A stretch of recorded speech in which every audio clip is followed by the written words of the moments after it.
Welcome to Mayhem on Mandril Act 3, Episode 42. Here we have our glorious title card in MS Paint. No maps this session.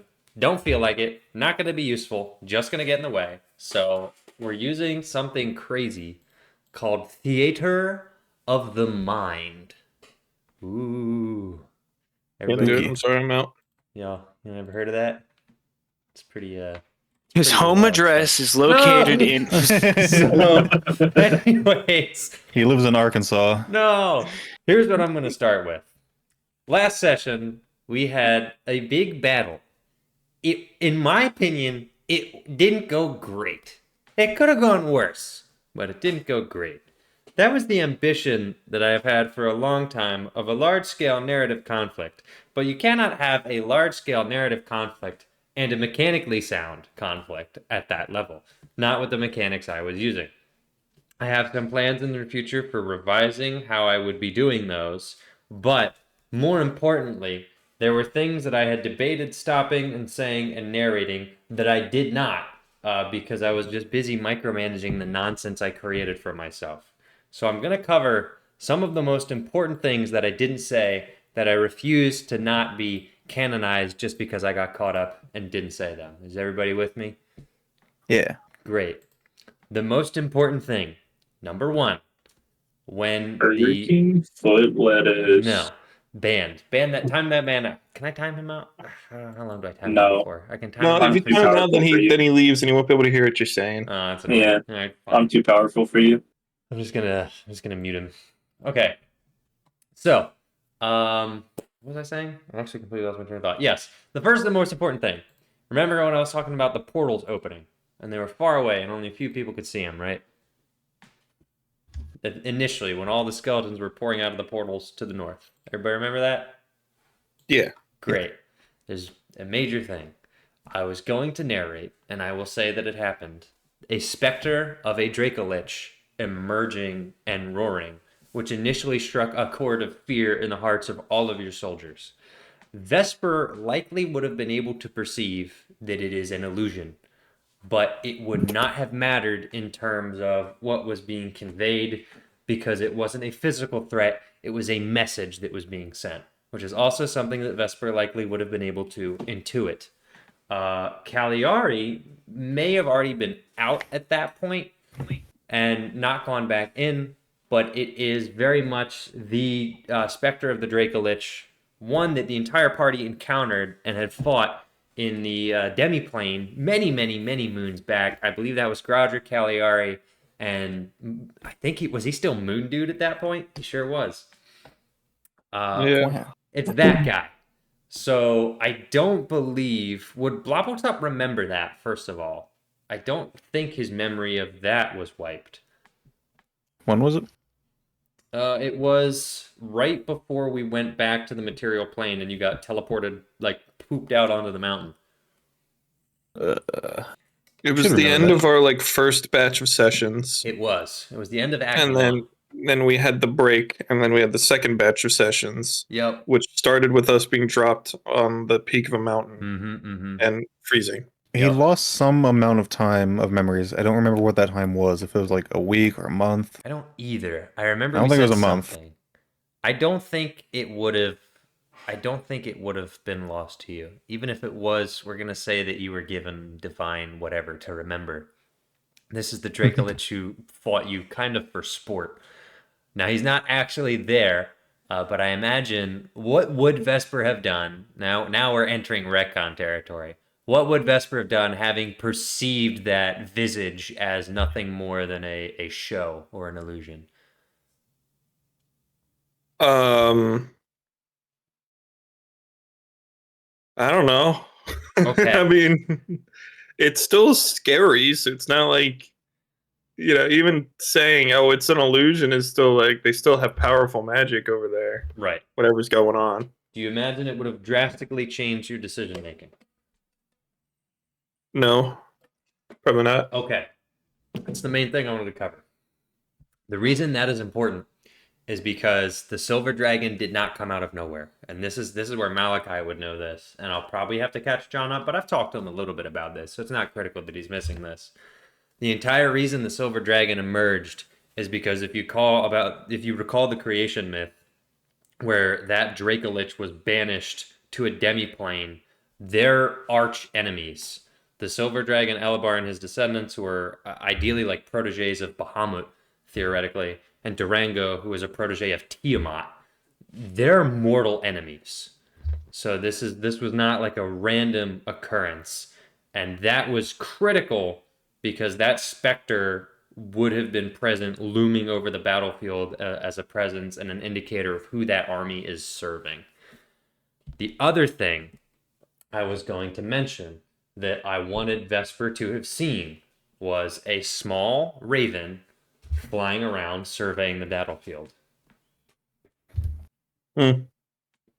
I imagine. I've shot it. Could you have shot it? I mean, probably.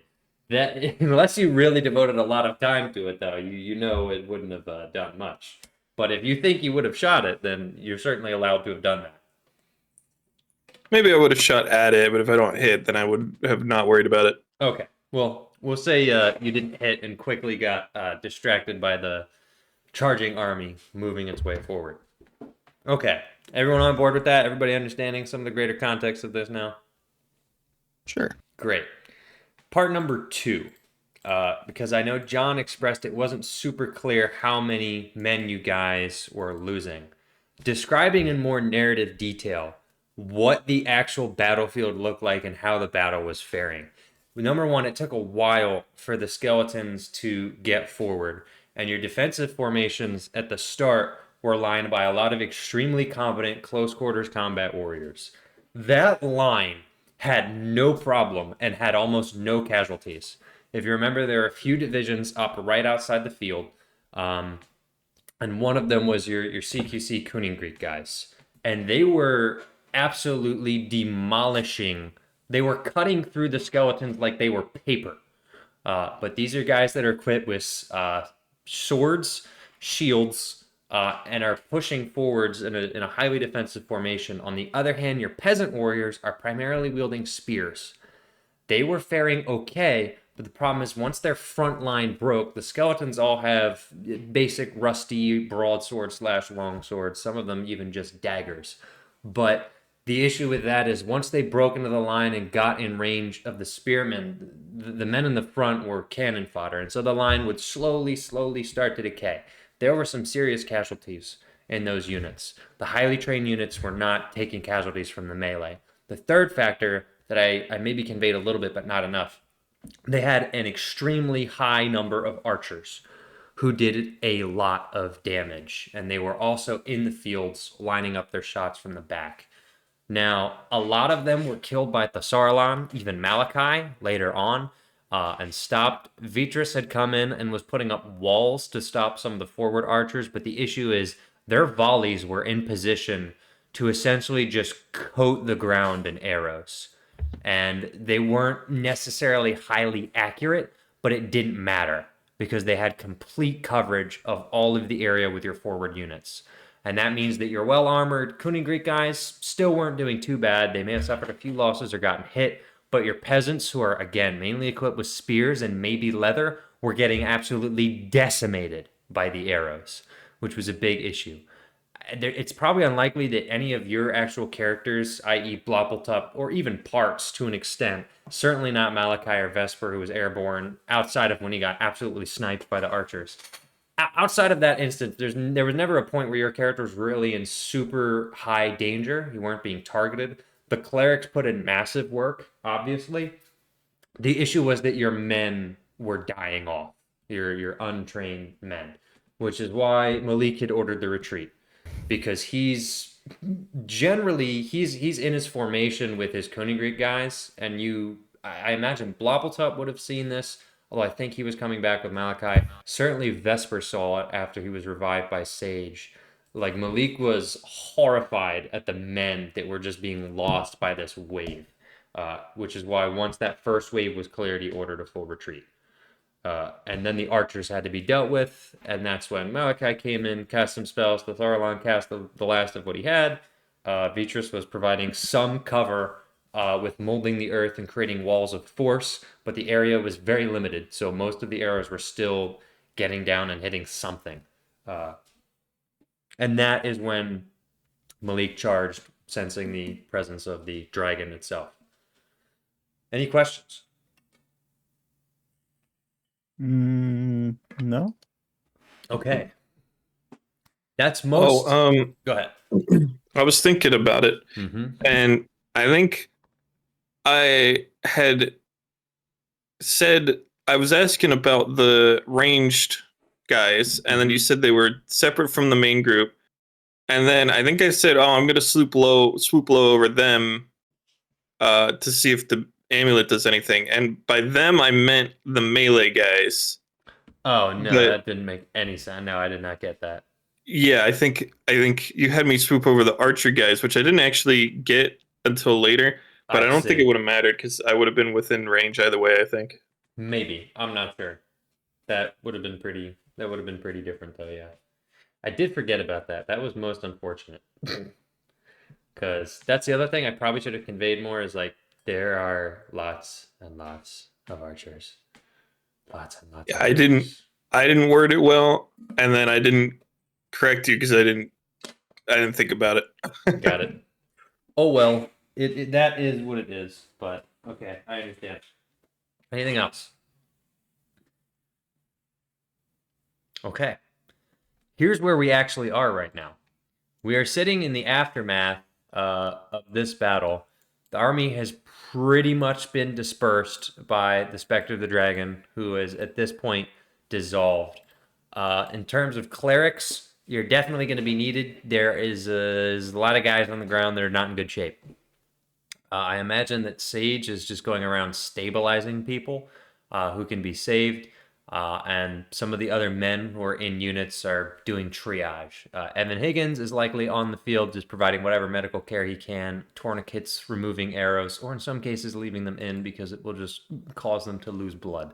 So there's many decisions being made in the wake of this. As I said, you had lost about a little less than a third of your forces, most of that being from your peasant units. I do have a map of some of those losses. I haven't counted it out yet, and I'm not going to right now. I will at a later point in time. But it's not great. There's quite a handful of people who are no longer with you. So, is there anything anyone wants to do in the wake of this conflict or has on their mind? Not that I think of at the moment. Okay. Are you okay doing generic cleric things? Yes. Okay. And I'm just going to have you save whoever you can. Are you okay with taking orders from Evan? Ew. Yeah. Okay. That changes things. Just got to listen to somebody? No, I don't want to do that. Yeah. Vesper has a +4 to medicine, so I that'd be guess he'll just be helping wherever. great. Just going to put on the battle aftermath from Michael Gelfie Studios real quick. My hero. Michael Gelford. Michael Gelfrey. All right, so Vesper is stabilizing whoever he can. Battlefield's being cleaned up. I'm sure Zephyr is running around helping as many people as he can. It is a tricky situation. Malachi, I believe, is talking to Beta and Malik. Last we had checked, Meteor is there as well. And Danuk will approach at the same time. But at this point, I'm guessing Vesper has taken off to start tending to some of the wounded with the other clerics and such.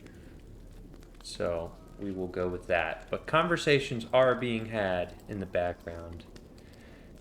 You know what's funny to think is during all of this as well, the archive group is already in place. Has no idea that any of this is happening. Poor saps. Although I'm sure word is going to spread very, very soon. What is Sable going to be doing in this aftermath? What is Sable allowed to do? I mean, he's not currently restrained, I don't think. He's probably just hopping around that. Run. He runs, he makes a break for it. It just chooses direction and he goes. He'd be shot so quickly. Probably by parts, honestly. That Don't you dare say something like that that. would be funny. No, I'm just imagining Brendan's characters turning on each other because it's funny.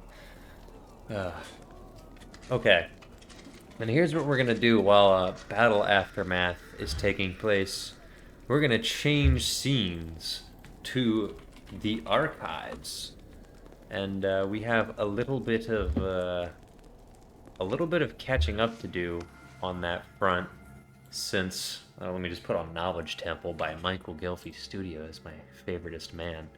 We have a little bit of catching up to do because I believe they had left in the morning, or at the very least earlier on that same day. The crew, for those of you who do not recall, is primarily Osnek and Steward, the two sorcerers of Mayhem. FS is there. Grouger is there. Rainey is there. And then four of our smiths, actually. Gryogair, who not to be confused with Grouger, he is a dwarf.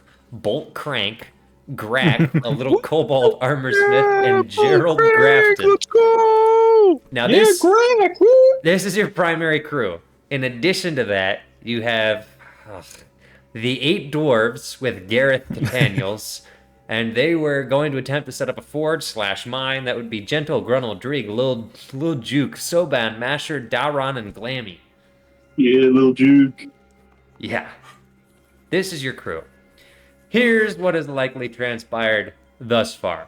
The dwarves are already surveying the ground. They have almost certainly been allured by the mounds upon mounds of gold in the other room and quickly dissuaded from it as that is sealed off. The sorcerers gather their bearings and start evaluating the exact properties of the archives and what they're going to plan on doing initially. Rainey, you're basically just given a blueprint, and you and Bolt Crank are told to figure it out. It's pretty much going to be you, Grogar, Grack, Gerald Grafton, and Bolt Crank. So go ahead and roll. I don't know what I want you to roll. What's your most applicable skill for this? Maybe a general intelligence check? I don't know. I can do that. Hadn't considered. Let's start there. FS, what would you be doing? I imagine the sorcerers would want you to help out. 21, good. We'll get back Probably, to it. yeah. All right. Here's what we need you to do, FS. You're going to help the sorcerers, particularly, really, there's only one sorcerer in the current Sorcerers of Mayhem party, and it's Steward, but, you know.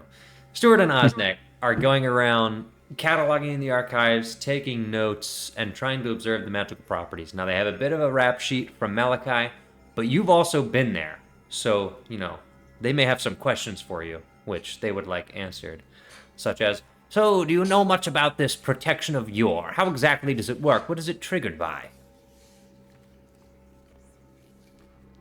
Yeah. All right, we'll add that to the list of things to figure out. They're pretty much gonna ask you stuff like that. But you can at least show them around, right? You can give them a tour. So, you can show them the wings of the archive, help them get their bearings.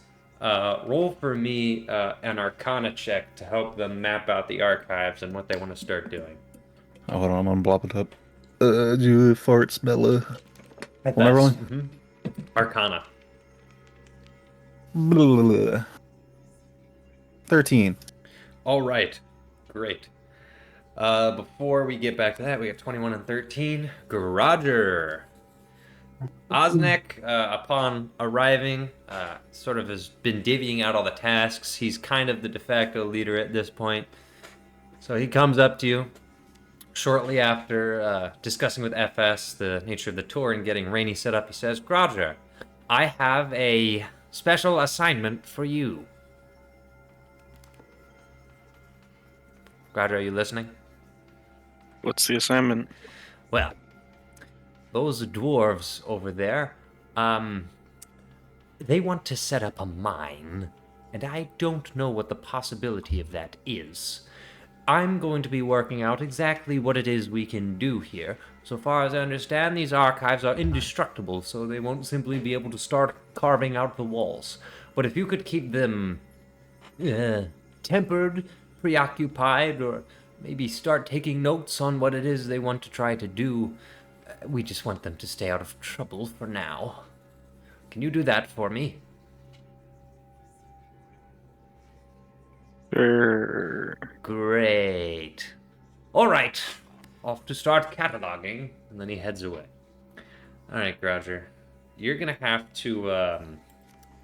You're basically a dwarf wrangler now. So I'm trying to think what you would have to roll. Part of me wants to say persuasion. When you pull up to these guys, what are you gonna say? What are you gonna do? You see the Animal handling. They're oh no.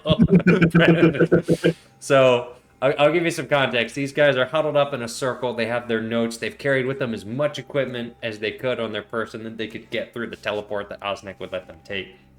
And one of them has some notes and is mapping things out, and they're all in a little huddle speaking Dwarvish.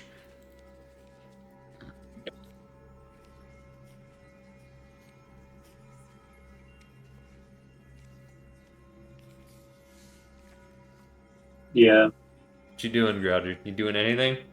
You just watching? I mean, sure. Okay. Are you just... Do you speak Dwarvish, actually? No. You don't. That's great. Brilliant. It's kind of funny with the number of dwarves you've interacted with that you don't speak Dwarvish. But roll for me a perception then, just to start. I only speak important language like elephant. Halfling. Loxodon. Elephants.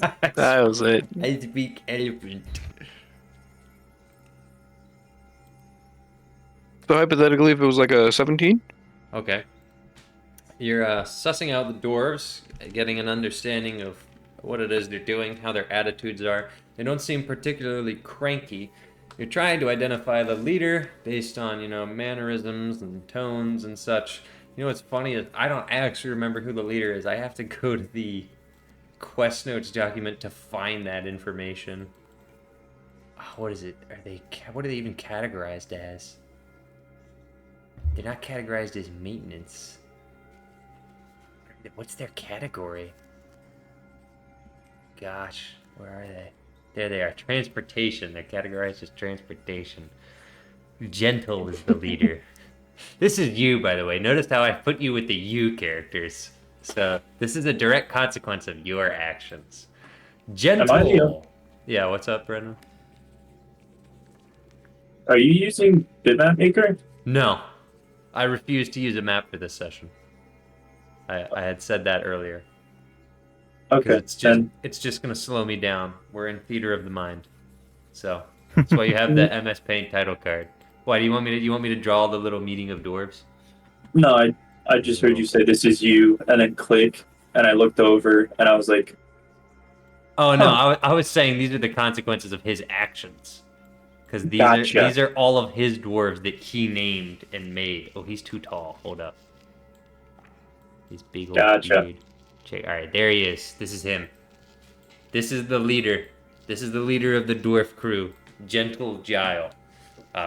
You pick up his name after some of the dwarves swing it around, and their dwarves going, Gentle.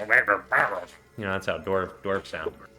Of course. And he seems to be directing. He points to one of the walls, which is actually just one of the back walls of where the library is.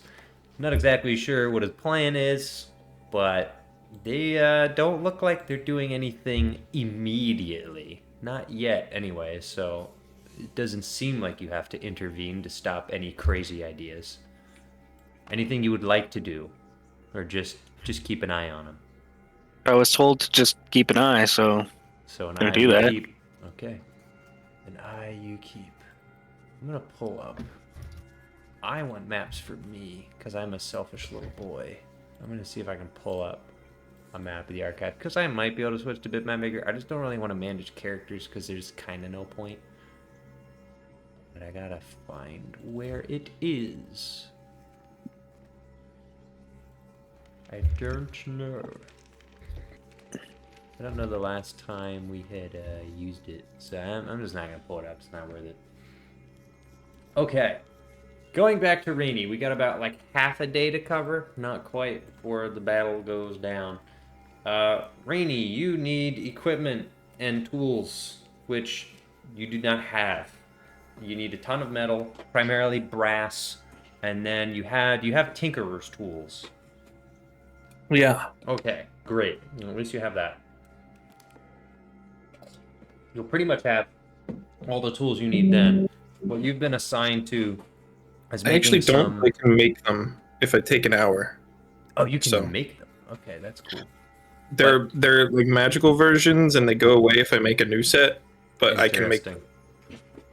Okay, neat. But you already have a magical set or a non-magical set, or It'll take me an hour to make Tinker's tools, but I have Leatherworker's tools and Smith's tools and Thieves' tools. oh, okay. You will specifically need Tinker's tools. And then in an hour, I can have Tinker's tools. Got it. Okay. Well, then you can probably take an hour and set that up, and then you'll definitely have all the tools you need. What you've been assigned is making some of the smaller componentry. There are gears and seemingly... Well, your intelligence check was 21, right? Mm-hmm. All right. We're going to say you haven't seen this before. You're trying to figure out what one of the mechanisms is. It's a little unclear. It appears to be a holder for some kind of gemstone or whatever the focus is going to be, which you don't have to worry about, but you are being tasked with making the holder, which is the most precise and delicate piece of the entire machinery. Understanding it is a little difficult. The way that it's diagrammed, it seems to be a series of 3 rings that are all interconnected, placed at varying degrees and rotations depending on the illustration. It takes you a little bit of time to understand what exactly this mechanism is. While the writing is very descriptive, you don't understand its purpose until you realize what it does is balances the focus that you're going to put inside of it, in the holder you'll have to make once you get the focus, and it'll keep it exactly level. No matter if the ground shakes or if you move it around, it'll always stay upright. You're able to visualize it in your mind. And now you understand what this device is called, as it is labeled, is a gyroscope. You need to manufacture that. So once you have your Tinker's tools, you need to get them, get your templates, and then you need a small amount of metal to get that going.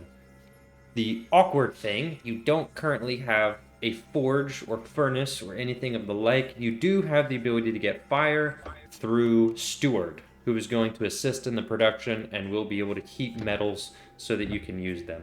But in the meantime, what the others are going to begin focusing on that are helping you is getting a little smith shop set up somewhere in the archives. Now, I do kind of wish I had a map, but I'm not going to worry about it because I want to be able to determine where all of these little things are going to go. Dang it, I said I wasn't going to use maps. I don't even know where the archives map is. I would have to technically pull up a more recent version too, because I mean, I know I have one that's just labeled archives, but it's not the most recent version where Killed Bill is on the floor. So it just doesn't feel like home, you know? True. But maybe I could find it. I could try to pull it up. See if I can find a version that has it. We didn't even have to convince him. He talked himself into it. Yeah, I know. This is but I don't think I have it. This is the old Feywild map. This is the sign. This is the palace. This is the mission map. This is farm. Yeah, none of this helps.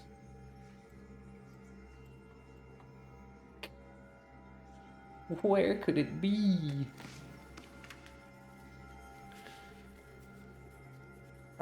FS, you said you rolled a 13 on your Arcana, right? Yeah. Alright, a lot of what they're trying to map out, Malachi gave them a description of how the protection of your works, and he gave them the actual key that the Silver Dragon Spectre that appeared in the archives gave them. That essentially lets them unprotectify things and unseal things. And so using that with caution, they're going to try to mark out areas that they might need to change or expand, and they're trying to consider the dwarves as well, but they need to understand exactly how that works, because if they misapply the spell, they could end up breaking the entire effect for all of the archives, or there could be any other number of disastrous effects. Based on what you understand, you're not exactly piecing together how that's going to work. Osnek wants to comb through the library and see if he can find any books on it. You're pretty sure that there was one... Well, I guess I'll make you roll history for that. Roll history. Scuba weebida. Skibida 19. Okay. You feel like you remember Malachi reading something, but the more you dig into it, there's general texts and things that might talk about principles of magic, but you specifically remember there's not going to be anything that describes the actual features of the archives themselves because they need to be protected. So there's not going to be a secret handbook. At least not that you can think of. You didn't find anything like that. You don't remember anything saying anyone like that. Sure, maybe there's a secret handbook, which is pretty much what Osnek wants to look for, is a magic handbook that says this is how the thing in the archives works, this is how you use it. But he's probably not going to find it. But he insists on at least combing through the library. Is there anything you'd like to do? Or are you just going to let him do his thing? I'll let him do his thing. Okay. Let the crazy wizard man do his thing. What would you like to do? Because there isn't anything else that they would immediately like you to do. Nothing incredibly pressing. I guess I'll study some spells or something. All right. What? You leveled up, right? Did I? Oh, no, did you? Let's find out. What level are you right now? Pretty sure we did. 4. Okay, you should go to level 5 and grab yourself your new spells for that. And then we'll just say that was your study. Because you are now officially in the council of some of the most powerful wizards and in the source of immense magic. So, you got a lot going on in your favor there. I think the goal, so everyone knows, is I'm trying to get the main party all to level 9 and the second party all to level 5. So that everybody knows. Dang, bro, where are these archives? They're like on Mars. I don't know where the heck they're at. I'm probably just gonna have to check the episode description. Because I just... You know? Agreed. It's I just how I feel. I'm just a wordsmith. What can I say? Playlist, factory. I don't think... Brendan doesn't have a character in the archives, right? I'm not crazy. Not that I know of. So, not that I know of I either. mean, just rattle off characters and where they are. I have a picture I don't of know. everyone that's in the archives, so I should pretty much be safe. I think what's funny is I had a planned order of some things I wanted to go over. I think Roger might actually be first. I have a bigger plan. It just might be awkward to execute before John's here, and he hasn't given me an ETA. So I really don't know what's up. I don't even know if he's really going to be able to make it, honestly. So, what am I trying to find here? He's eating Wawa pizza off somebody's hood right now. That would go so hard, actually. Not the hood of their car, the hood of their like jacket. Yeah. For real.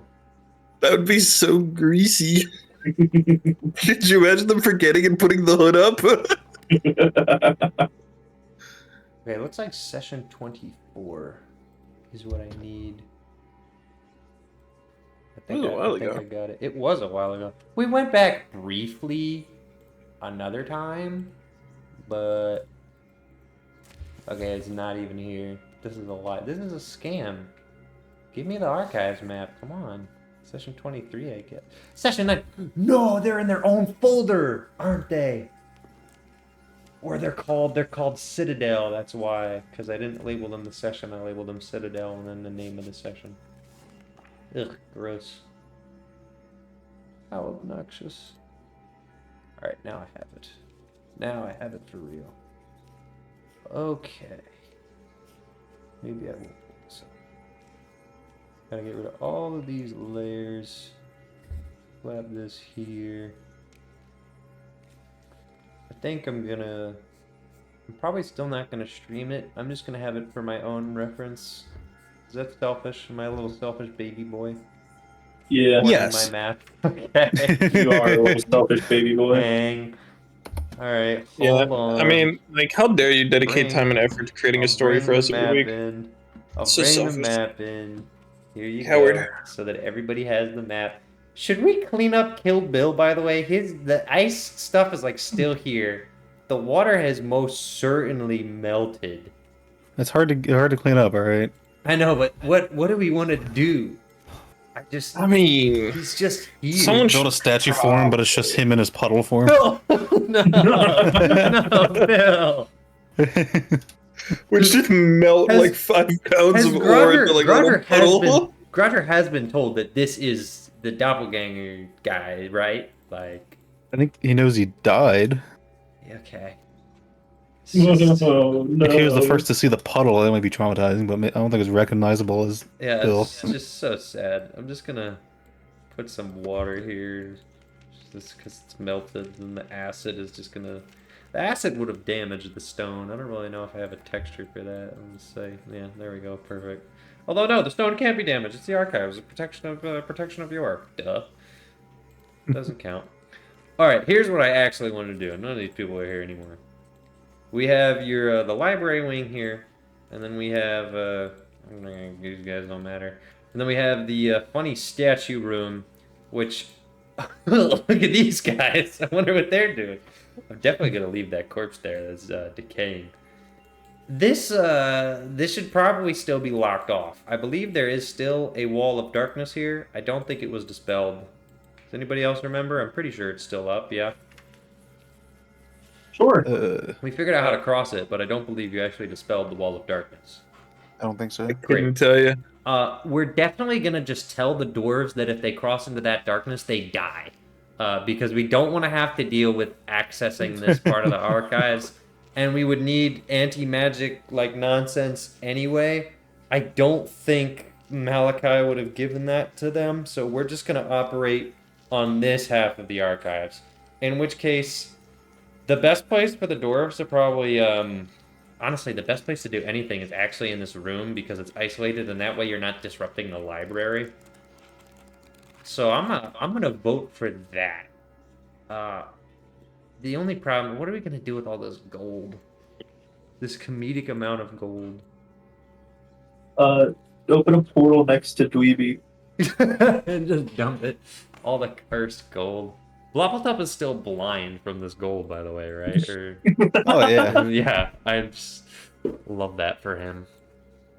Okay.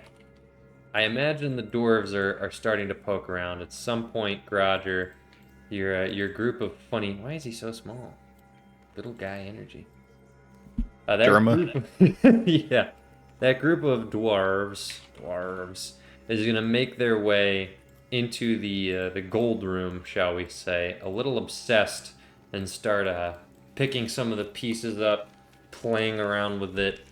Grodger, you were explicitly told that this gold is cursed. So... What, do you want me to start like speaking Spanish to them or something? You can do whatever you want. I'm just... Hey, no touch of gold. I'm doing Wow. like X symbol of my hands. Wow. It's not even like fantasy racist. Oh. Like that's not funny racist. Gold. It's just whatever. It's just broken English. I understand. English can be broken by many Broken people. common, but sure, I'm racist now, I guess. Grodger's Yeah. canceled Said yet no again. touch of gold. All right. Gentle immediately turns and goes, "We can speak common." Well, Why I haven't can you been speak speaking- common. Well, it's not my good language. I know a bit. I'm a dwarf. I speak dwarvish. What do you want? What are you following us around Hey. anyway? They're making me person- babies. They're making me babysit you. Why's that? I don't know, man. Yeah. I don't even know I'm here. Anyway, Heroic why can't we firefighters touch the here. gold? Last guy, but I've just been told it's cursed. This is the And I mean- gold of a dragon, isn't it? It could just be them, you know, or The elves? Wait, elaborate. Who Yeah, I built don't this get paid place? now. It's not dwarven architecture. I don't get paid enough for this. All right. Well. And then he turns back to his group and he begins discussing and pointing towards the back wall. Using your powers of detective perception, you think they're going to blow a giant hole in it.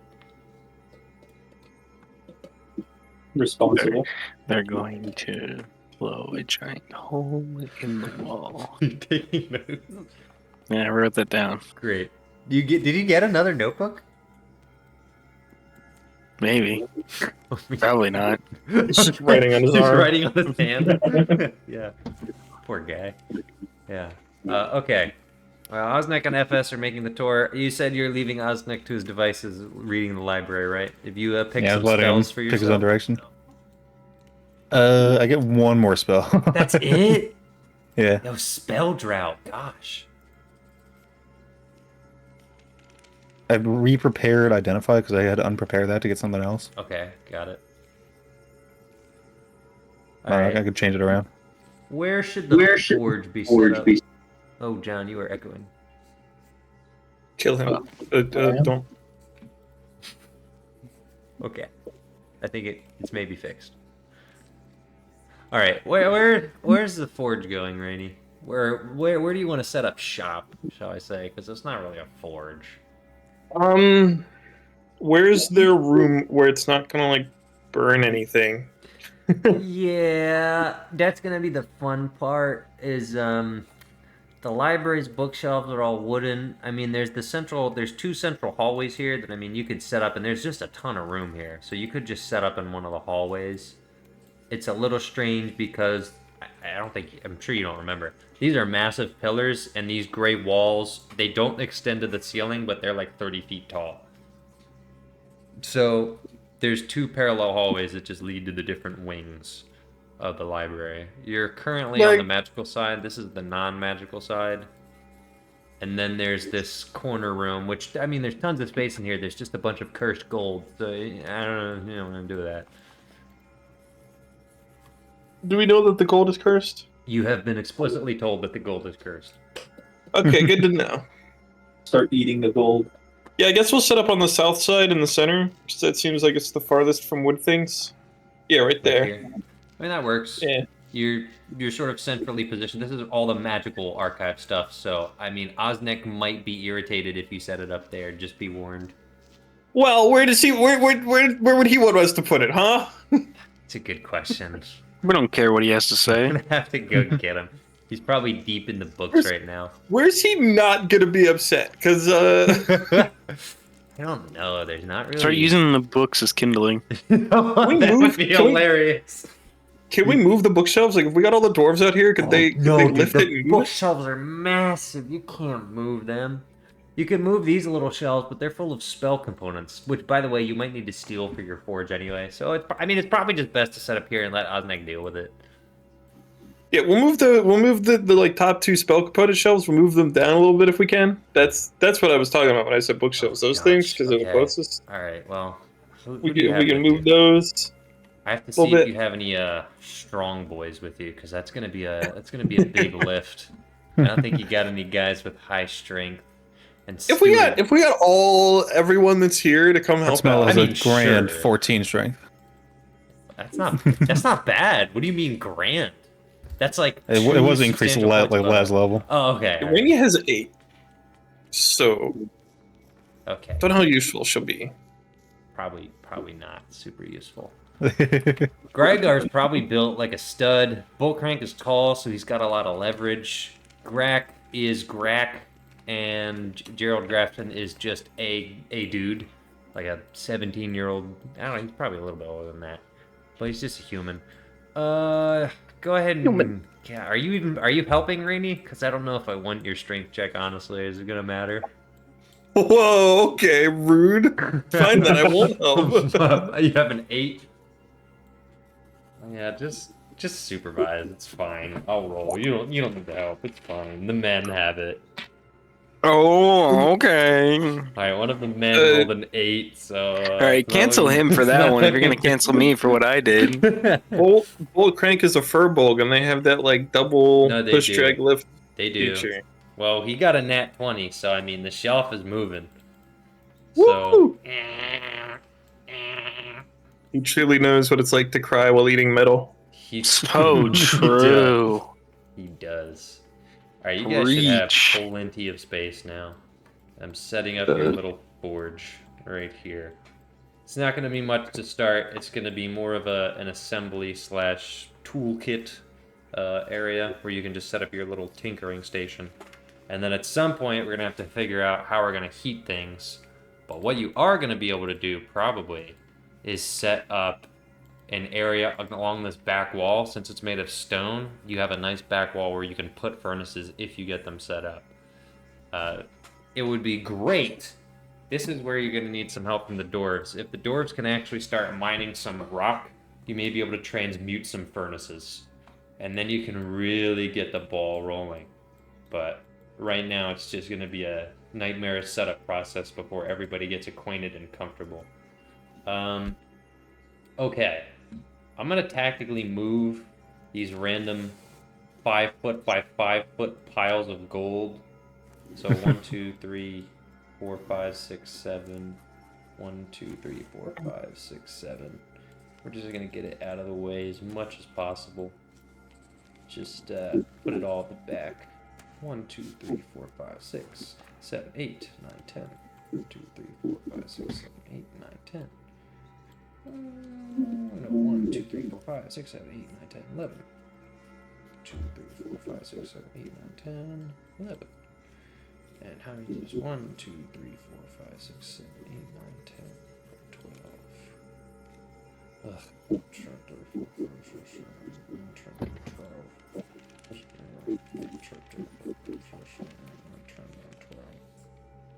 I don't care about the color coding anymore. Yeah. Yeah. Alright. He's stealing gold from us right in front of our eyes. Kill him. I'm stealing gold from you right in front of your eyes. Cursed gold that is almost entirely useless to you at current time. That's what you think. I'm gonna slip it into Xerxes' pockets. Actually, that'd be pretty base. I don't know if I have the mechanics worked out enough to know what would happen there. Because technically it's Yeah, not we him should- stealing it. We should take a bunch of gold and then put it in our prisoners' pockets. Think about it. Okay, It sounds like we'll give- specifically cruel and unusual punishment. we'll give 1,000 Okay. with Eliari and then kill her again, or get her course. arrested. We're not again, at least. bound to the bill. We're not bound to that. That's pretty funny because you're about to receive. No, you know what? Don't even worry about it.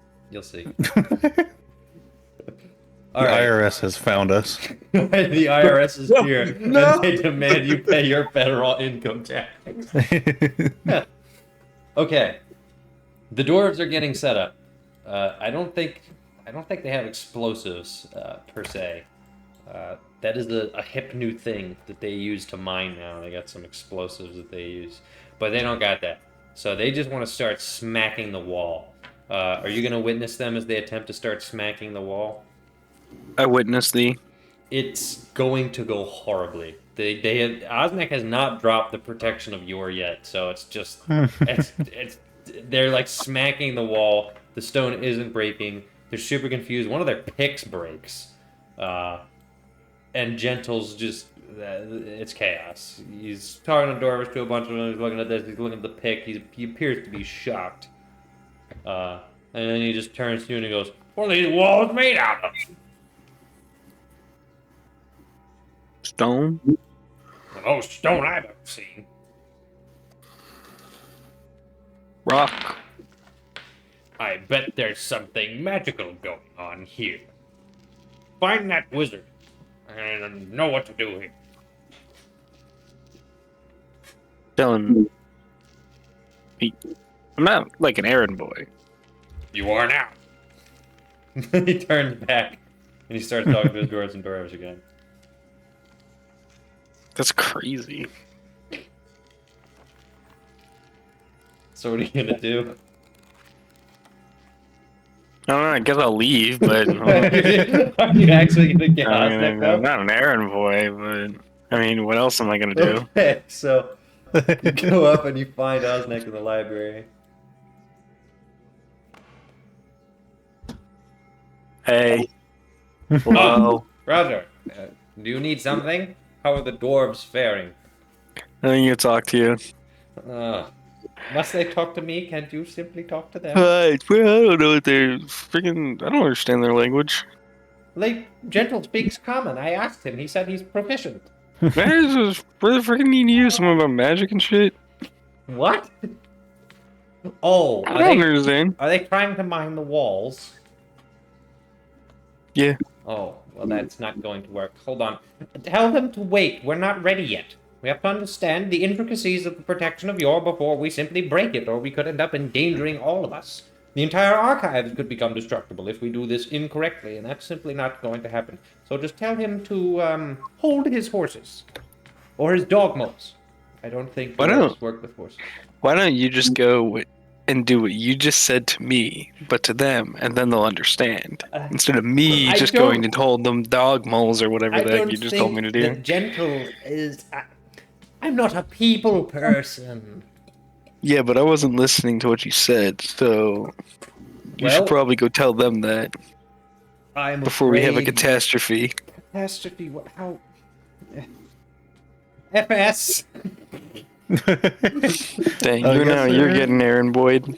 Could you go check on the dwarves? Grounded apparently is having some trouble with them. Okay. Tell them we're not ready yet to break the protection, so if they want to mine, they'll have to hold their dog moles. Confused look, but then he goes to do it. And it goes, it's like horses. I don't think dwarves train horses. It's gotta be racist. You can't just say that. You already got canceled though, so. Yeah, Are you I actually? can Are you leave going now. back, or are you leaving FS? To do I'm it? canceled apparently. Are you going with FS? I'm probably gonna disappear now. Okay. Disappear where?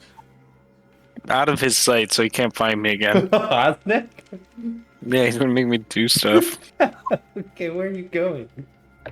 No way. You could visit Bill. Why would I do that? I don't know. I'm just giving you suggestions. I could go beyond the wall. Do you want to go beyond the wall? Well, it might kill me. Yeah, I don't know if you've been briefed on that because that's secret intel. So like Are you gonna try to? I'm go just gonna beyond stand the over here. wall? You're just gonna stand here? Yeah, nobody will find me here. He's just in the middle of the hall, in the foyer, far away from everyone. What a hero. Okay. Alright. Everyone pretty much gets to the point where things are on hold. Rainy's little shop is set up as far as it can progress without having actual furnaces that you can transmute from the stone or actual raw metal that you may need to mine. You need brass, some of which you could obtain from the spell elements, which they themselves have magical containers with a very high supply of many different types of metals and dusts that can also be transmuted into a number of things by Steward or by Osnick. At this point, you're simply assembling your resources and cataloging what you can and can't do, but you've gotten to the point where you've raided every pantry and there's nothing else to do. Same with the dwarves. They, well, FS technically has to brief them, so... FS! Oh boy. Alright, gentlemen. Oh, you. You're not the wizard I was talking about. Where's the old wizard? The one that knows everything. Well, he sent me. Alright, so what's the deal? Why can't this wall be broken? Magic. I'd like a little bit more detail than that. Do we have a Alright, so plan? there's How is this? There's a thing called the Seal of Yore, and I have no idea how to break it, so we're letting the old man figure it out. Well, when are you gonna figure it out? Shrugs. Ugh. What are we supposed to do until then? Hit the pipe.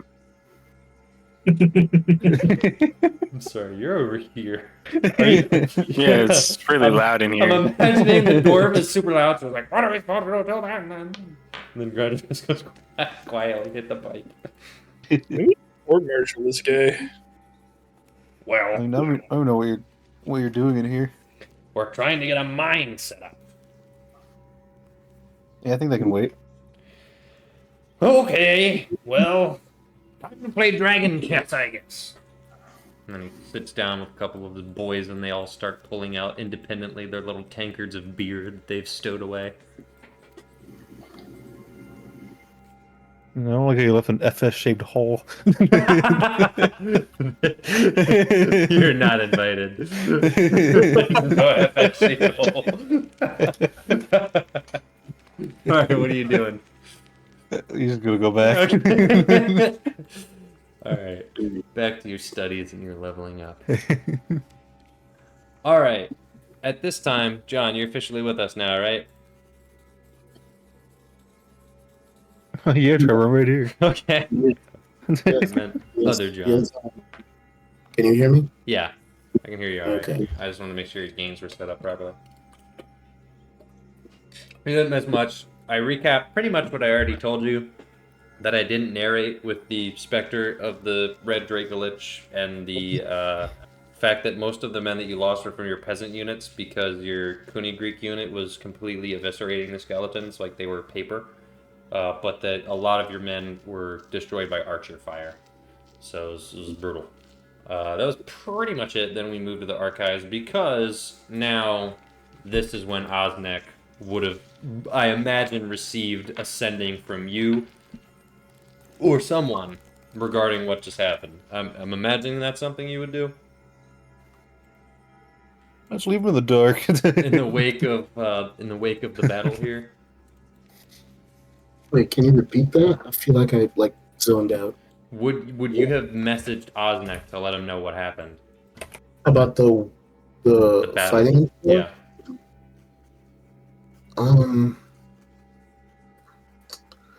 Probably only if we needed to put up some magical defenses. Okay, so you're not even going to tell him that everything went south. I think, after a certain amount of time, probably I'd fill Right. them in, but I would have been trying to, It doesn't have to be today. do some burials and. Got it. All right. You're not exactly sure what the timetable is. I'm sure at this point, did Osgath didn't die. At this point, there are a number of scouts across the plateau making sure that there are no more portals springing out of anywhere and that nothing else is going to attack on the plateau. But what I was describing is a bunch of the clerics who are running around making stabilization checks, healing anyone who could be healed. It's pretty grim. I don't have the actual death tolls for units yet. I'll get to them later. But the size is proportional to how many men you lost, essentially. So a lot of your peasant units here are substantially weaker. Your two CQC guys are really mostly fine. Your riflemen are fine, and some of your archers did get really heavily hit up in the crossfire because they were pretty severely outnumbered. But they also put in a lot of work themselves in terms of dealing with the skeleton archers. All right. So Yeah. So, What's the play? again, I think knowing that. What did we say about going back and forth to the archives? what do you mean? Was it just using teleport and not necessarily using an item, kind of like a port key? I don't think you know what a port key is. No, I don't know what that is. I'm pretty sure what happened is you gave Steward the protection of your. You have rather an amulet that is you can't just teleport without a focus, but it will let you teleport with a focus, and you have the focus to the archives. They teleported there because you got them there that one time, and Right, so, and so they recalled it, and they can just Gotcha. teleport in and out. Okay. Yeah, I think we're just gonna try and wrap up camp and probably really do go to the Chiral Plateau. Pretty much as soon as possible. Yeah, but we do need to take care of releasing that spell if that's still an issue. Yes, that could theoretically be mopped up pretty quickly, and it's actually something I had said you were talking to Danuk before you got here. I imagine that's what he was talking to you about. Because Yeah. he probably wouldn't have ripped you a new one, but he would have said, you realize that you went through the portal without the spell being dispersed, which means that you went back in time 3 weeks, which means you broke the rule, which means I could be in trouble. Now, you went back immediately, which is, the reason you went back is not good, but at the very least, it may keep things from going horribly, horribly wrong. I think we had also put our druids to start working on repairing the damage to Yes. Vitrus's crops. Yeah, they're gonna have their work cut out for them for sure. Can I send Drya over to Lucky Lake to see if she can get some help from the Naiad? Okay, interesting proposal. You can.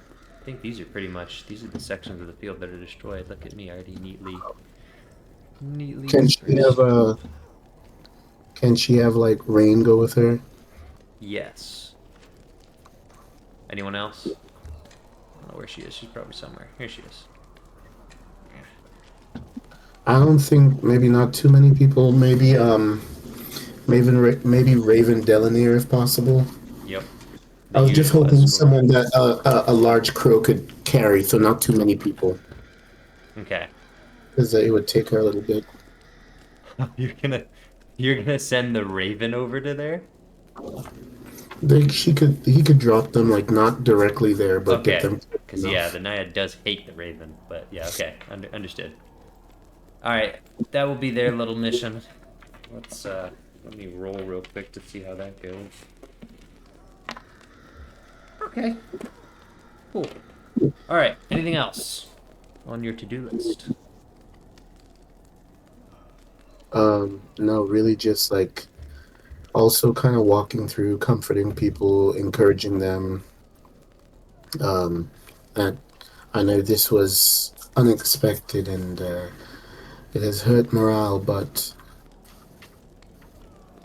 we must keep pushing. The worst thing we can do now is to stand still and to wallow. It only leaves us open for more attack. So we must be stronger, we must prepare. All right. The Grand General Lucilius Benthad, I believe is his name, makes his way over to you, and he says, "It's all right. We've begun evacuating. I suppose some of your men who are still fit in your surviving units.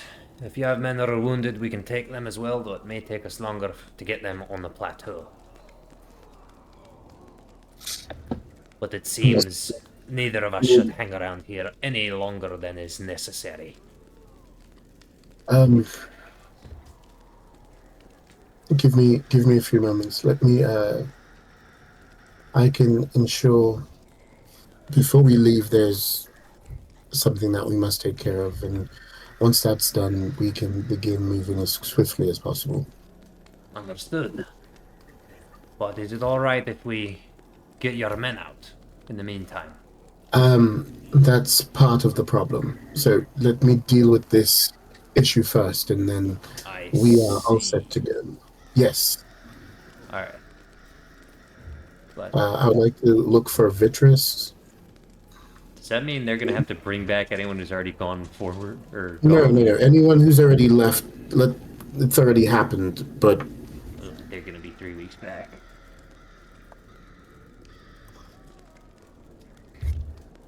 They're gonna be 3 weeks back, John.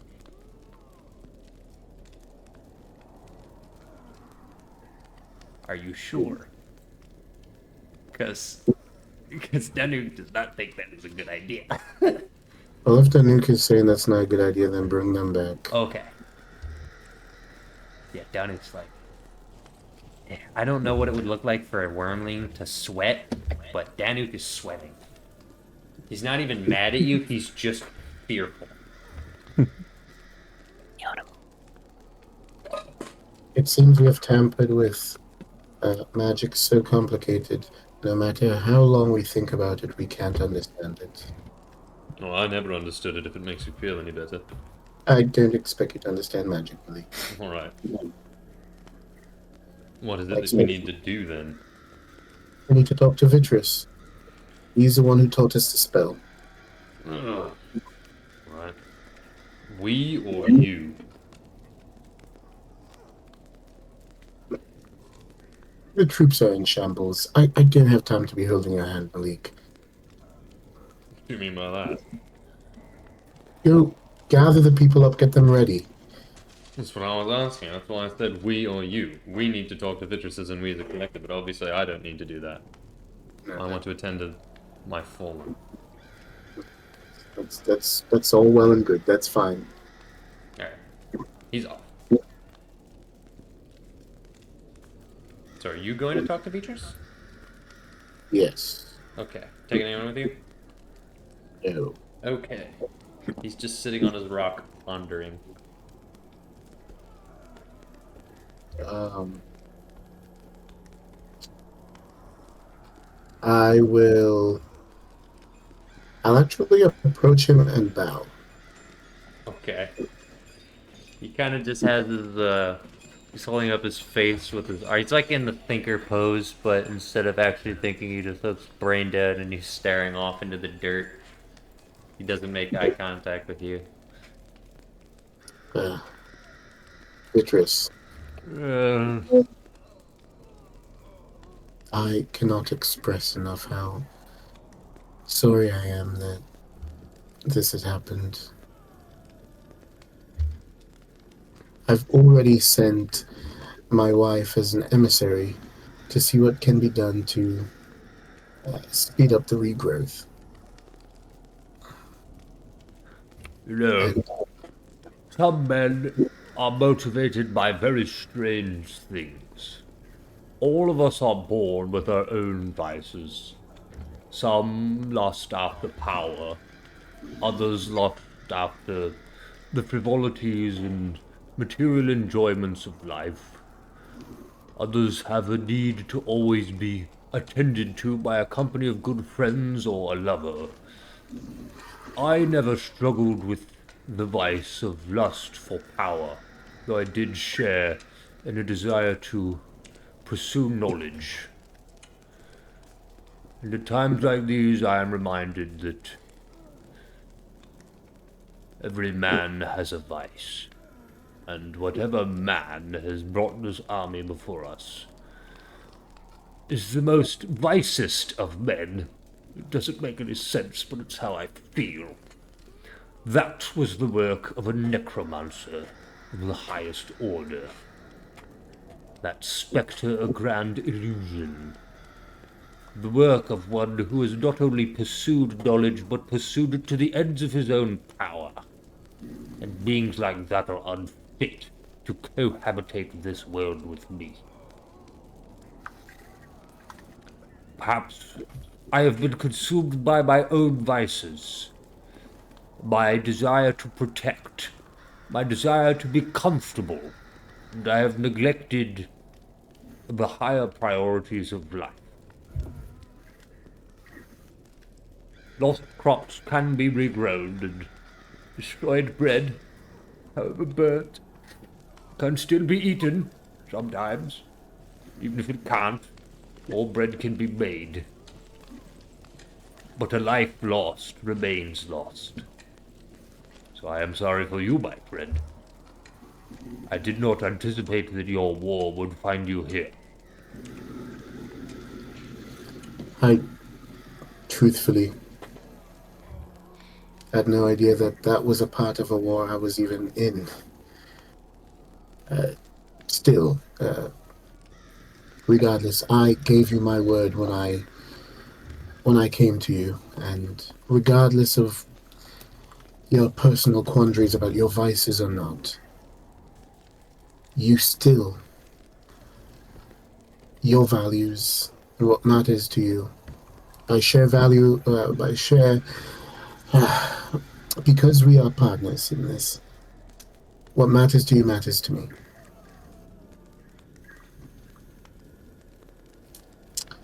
However, I feel like you have given so much that I hate to do this next part. I require your assistance once again to undo the spell. It seems it has run us afoul of a deity who is quite fond of rules and regulations. I may know the one. I don't believe he's a fan of myself either. Yes. And so before we leave and we take our departure, I would request your aid in undoing what we have done. Well, you recall where you cast the spell, yes? Yes, it was approximately on our side of the Cairo Plateau, I believe. A little bit further to the west, No, east, if I recall. But I'm sure you would find it. That may be the most difficult part. Everything else is surprisingly simple. You'll need true sight, but that I can grant you. And once there, you'll need to sever the threads that you once held, or manipulated when the spell was created. All you need is to but see the threads. And then I believe you have the other tools, and then he mimics your...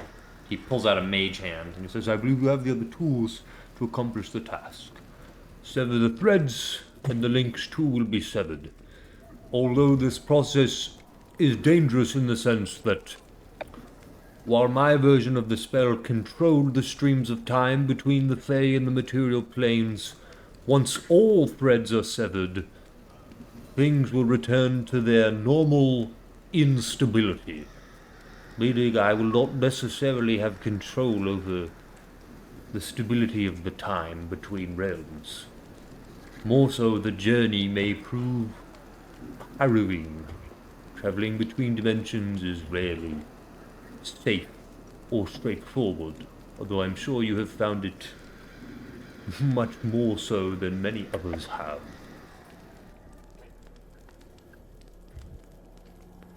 Well,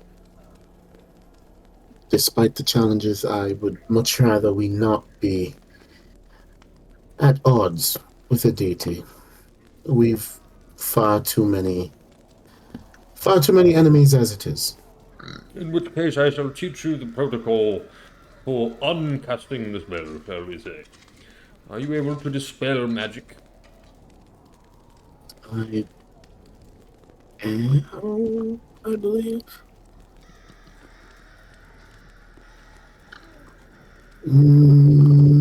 Yes, I am. Excellent. That will be your most vital tool. I will show you the protocol. Alright. He begins demonstrating what you need to do. First, under the assumption that you have true sight, there are threads moving out of the invisible timepiece that you sort of created in the center, which will be in the center of your entangled vines, as you call, because Dariah actually set up a little protective wrap around the center of the spell so that nothing could just walk up and disturb it. But you'll have to get to that little dome of vines, enter it, find the threads with true sight, grab a hold of them with mage hand, pull them back to their default, shall we say, which you can identify with a sort of glistening as they flicker in the light of your true sight, and then you can cast Dispel Magic on the thread. And once you do that for every thread, the spell is gone. Alright. I don't remember who I took with me. FS, but he's not here. Drya. You can just take Dry Rain and Raven if you want. I think Well, some of them were. They just went to the Naiad. Yeah, they might be back soon. So once they get back, I can take them. And I don't think Vespa had gone with us. What? I don't think Vespa was with us when we cast the spell. Did he? I don't think so, but I don't I was. remember for sure. It was. What was You, it? you were, right? Maybe. I saw the wind, didn't I? Okay. So then, because he knows specifically where it is, and he has like perfect memory, I would want him to. He's true. I can actually identify. It looks like he's there. Episode 14, Changing Seasons. It's you, FS. It's Bill, Rain, and Drya. That's who was there. Oh. Yeah, so FS. But you can take Vesper, Drya, and Rain easily. They're all still here. Once they get back. Is that the plan?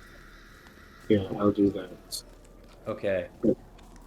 Well, the Raven makes his way back. This is big, by the way. This is crazy. I didn't think this was going to work out, but the dice rolled in your favor, and I want you to know that your odds were not good. The Raven returns. Oh gosh, is this how you spell Naiad? NAIAD. Yes. Okay. Oh, big Naiad. Dry returns with the Naiad, Rain, and Raven, and the Raven, who That's so circles Raven. back. Yeah, that is so Raven. All right. The Naiad walks up to you. What? Did you give her your name? I think you pretended to be someone else, right?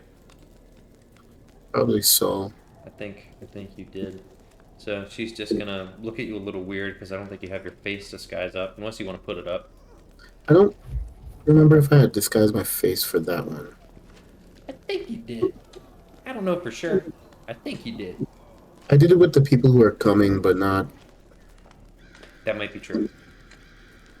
But you I did think give her. You definitely did give her the name Soul. I just gave her a different name. Yeah. In which case, the knight will walk up and say, "Soul." Pleased to meet you again, cousin. Yes. I did not expect to be persuaded to board the back of that foul beast who slayed my sisters, but apparently he's had a change of heart. And he told me that you were a part of that. Thank you.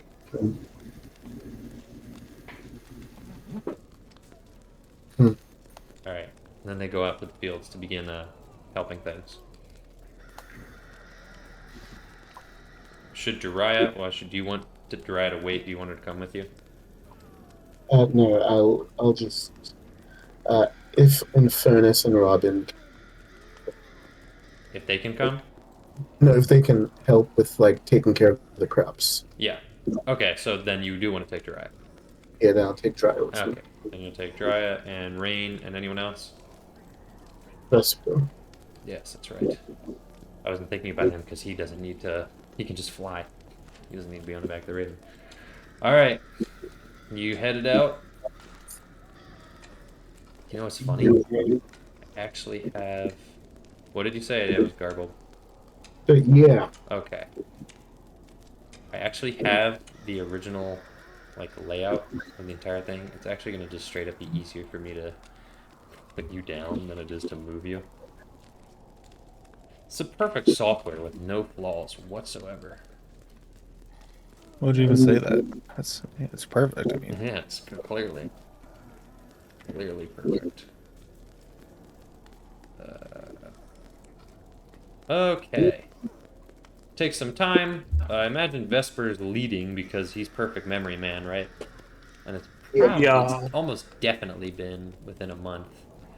I can actually fully recreate what it looks like on the thing because I have the thing up. So this is exactly what it was. I'm gonna do it one pixel at a time. A little nightmare. I don't know, when was this? This was 9 months ago. June 12th, 2023 is when this spell went up. Right here. And then what is it? It's this. 1, 2, 3. Now it's lagging. And then it was this. 4, 2. Here's your little spell area. The pixel art, pretty much to the T. The colors aren't right, but you know what? It's close enough. You have your magical dome of vines surrounding an outgrowth of grass in the center of this otherwise a pretty empty field. I was going to say the proof that it was within a month is that that's what got us 3 weeks ahead. Yeah, it did. It did. So, yep. All right, you ready to begin your protocol? Something like that. Yeah. All right, roll an Arcana check.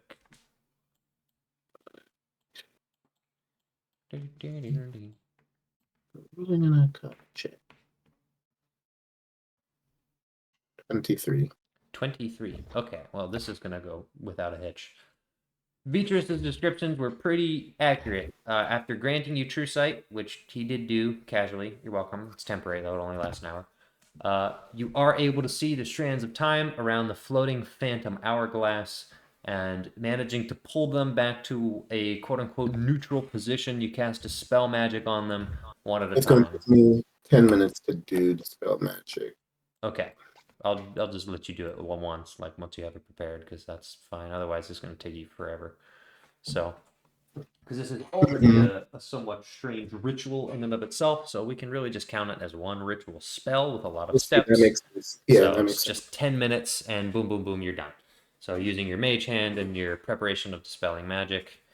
After 10 minutes is over, The hourglass fades, the faint, barely visible golden shimmer, which with your true sight turned into a very, very visible golden shimmer, just fades into nothingness. And now you're just surrounded by a little hut of vines. Vesper, would you just be standing outside making sure nothing comes at Malachi? Yeah. Cool. Just Would keep you watch. like to Looking roll for wind. perception or use your passive perception, I'll use my passive. which is 20 something, right?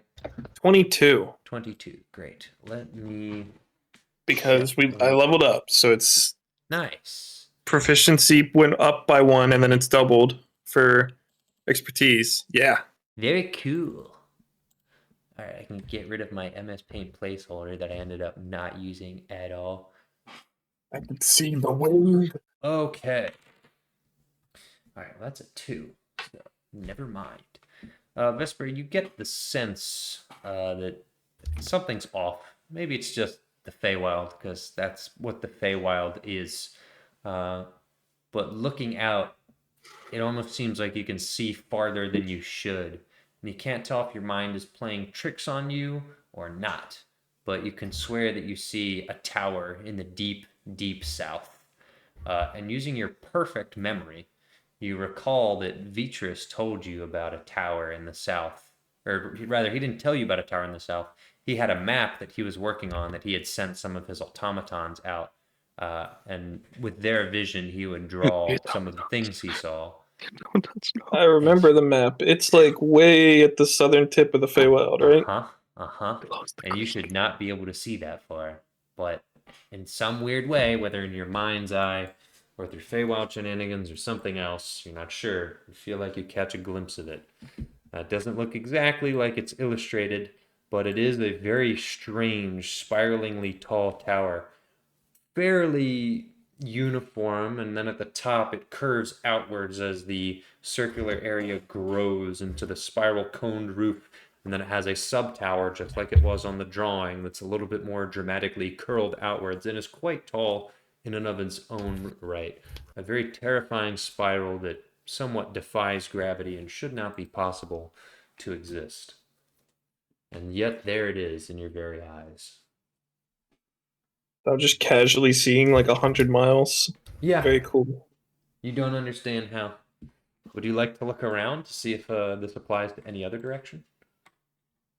Sure. I remember there being stuff northwest-ish. Yes. So northwest, you follow along a segment of the river. Your vision is blocked by some mountains in these areas, which makes those views less interesting. But it does seem like the land itself is curving inwards in a strange, confounding way to let you see more than you would otherwise.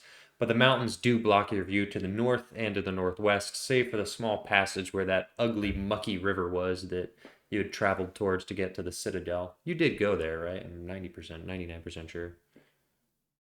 The Citadel? Yeah, you were totally there, right? Yeah. Okay, that's what I I was thought. there.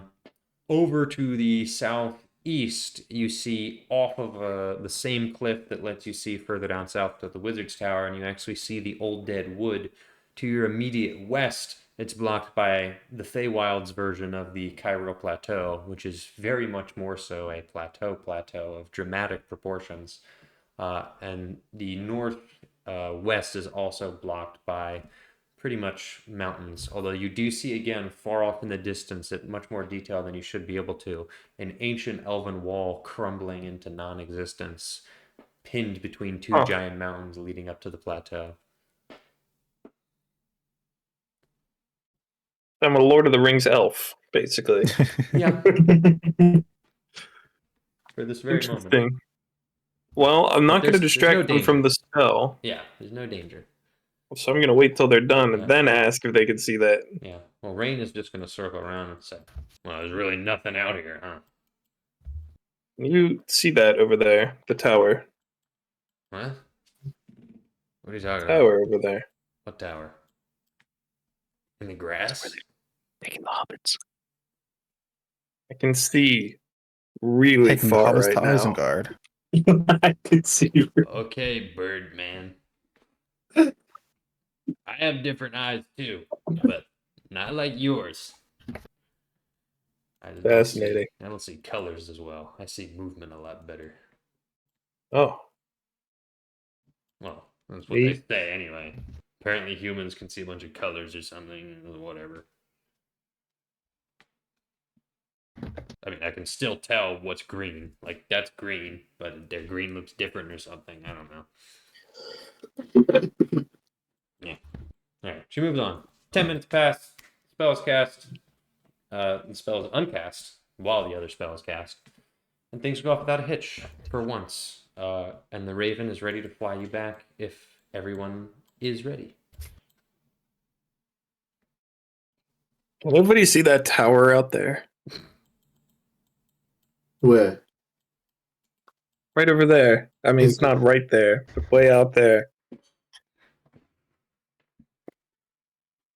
Do I see it? Roll perception. Okay. I don't think I'm gonna see it. I don't see it. What did you get? Nope. Yeah. He doesn't see it. He rolled a tactical 3. Yeah, nobody else sees that. Yeah. True sight has nothing to do with this. This is pure, like, just seeing. It's something weird, because True Sight isn't granting it to you, yes. Okay. There's on Vitrus's map. There was a tower in that direction, and I can see it right now, even though I'm pretty sure I should not be able to see it right now. Hmm.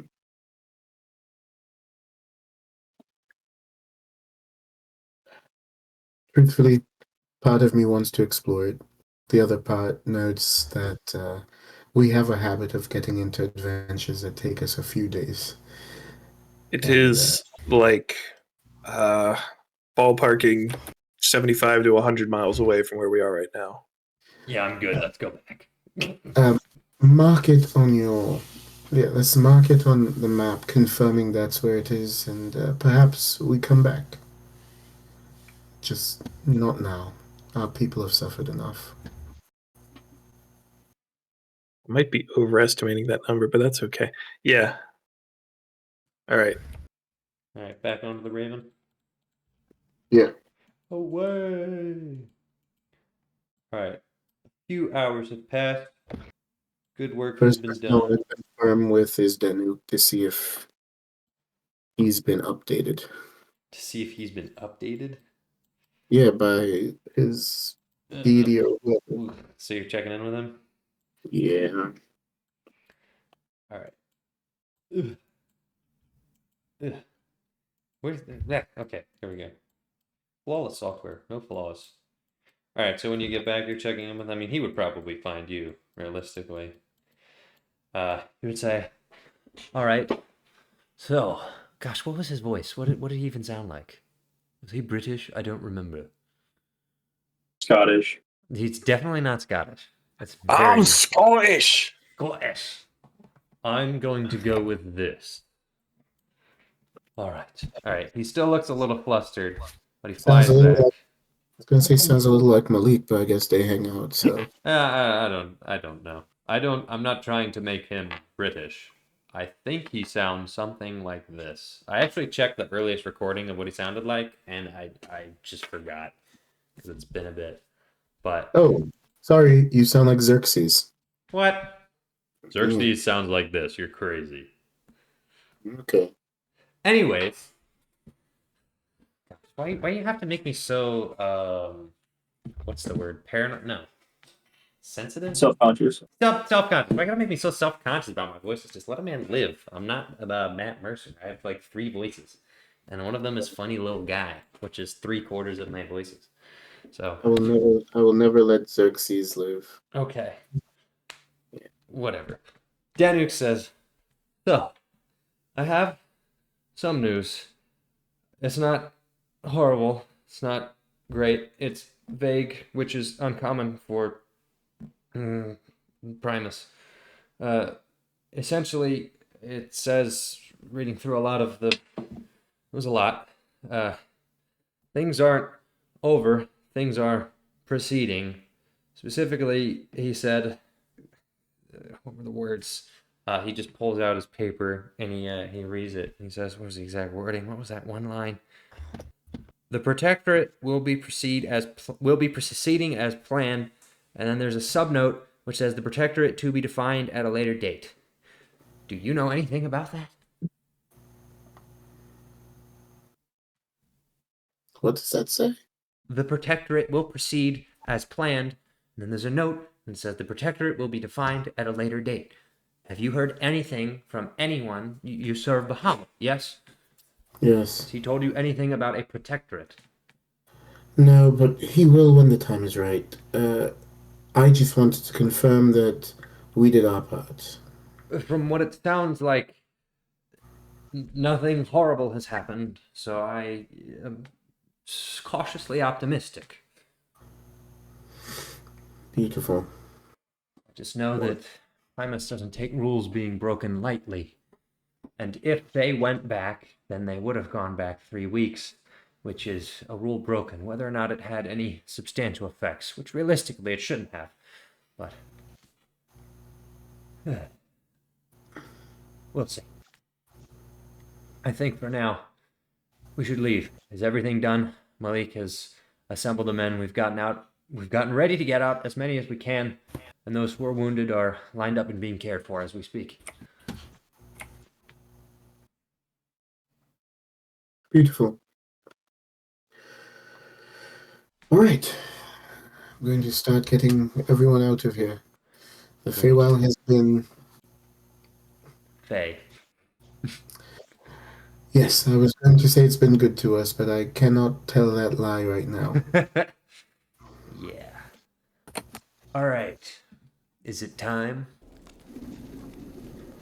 Are we meandering, or not really meandering? Are we lining our men up and going out in our predetermined waves?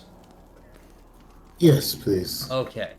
At this point, Cagliari would have been awkwardly brought back with some of the other people and just held in the aftermath.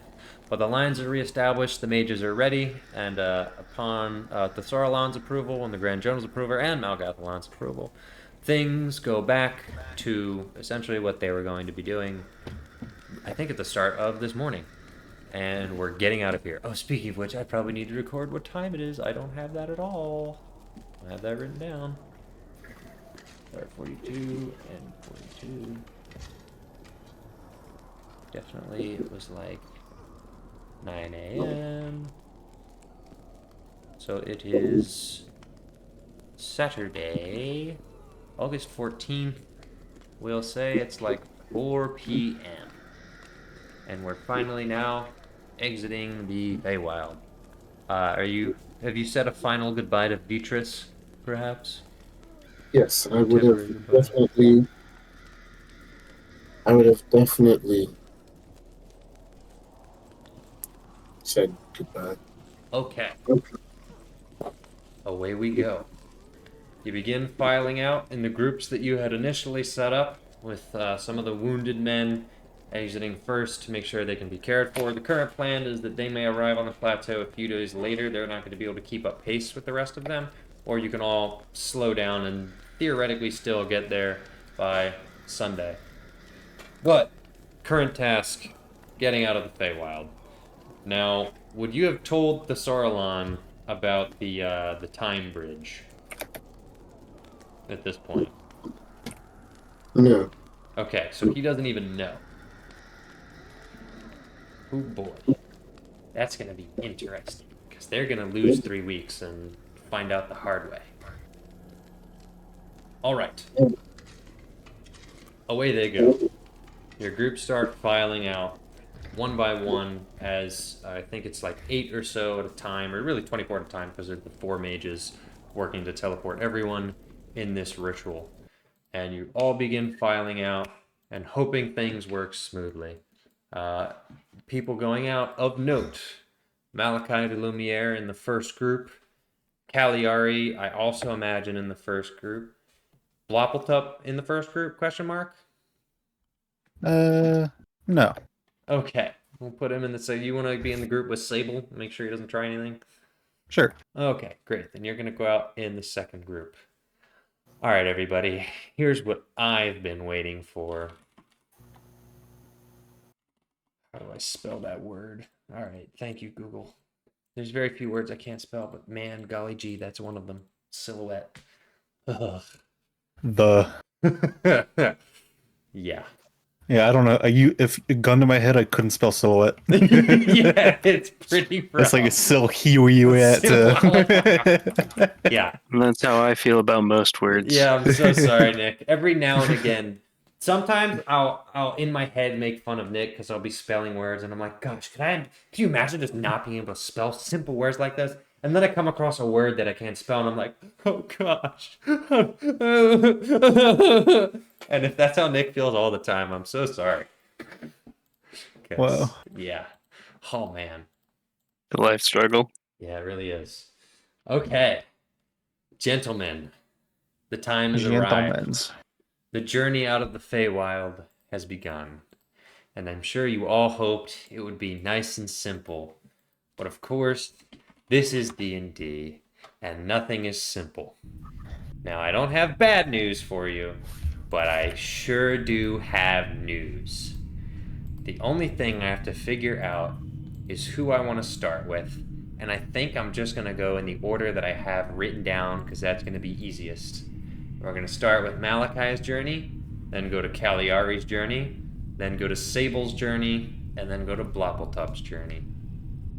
All right, Malachi, are you ready? Yep. Great. I am just going to...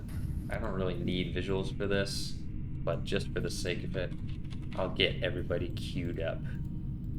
We have Malachi, Cagliari, Sable, Bloppletup.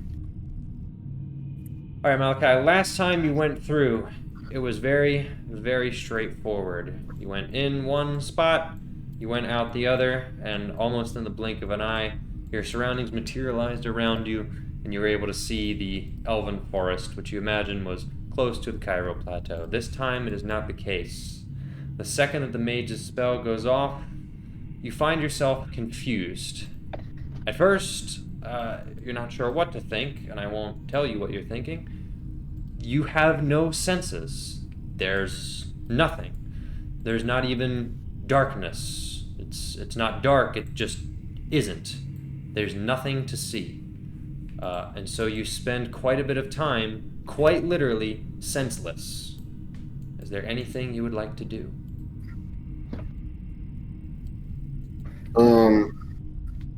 What do you do? What do you do? So I can't see, hear, smell nothing. There's nothing.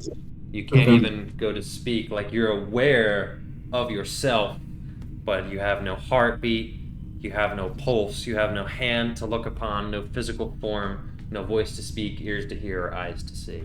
So I'm going to assume I'm in a vision Okay. and try to connect with Muhammad. Okay, roll religion. With advantage.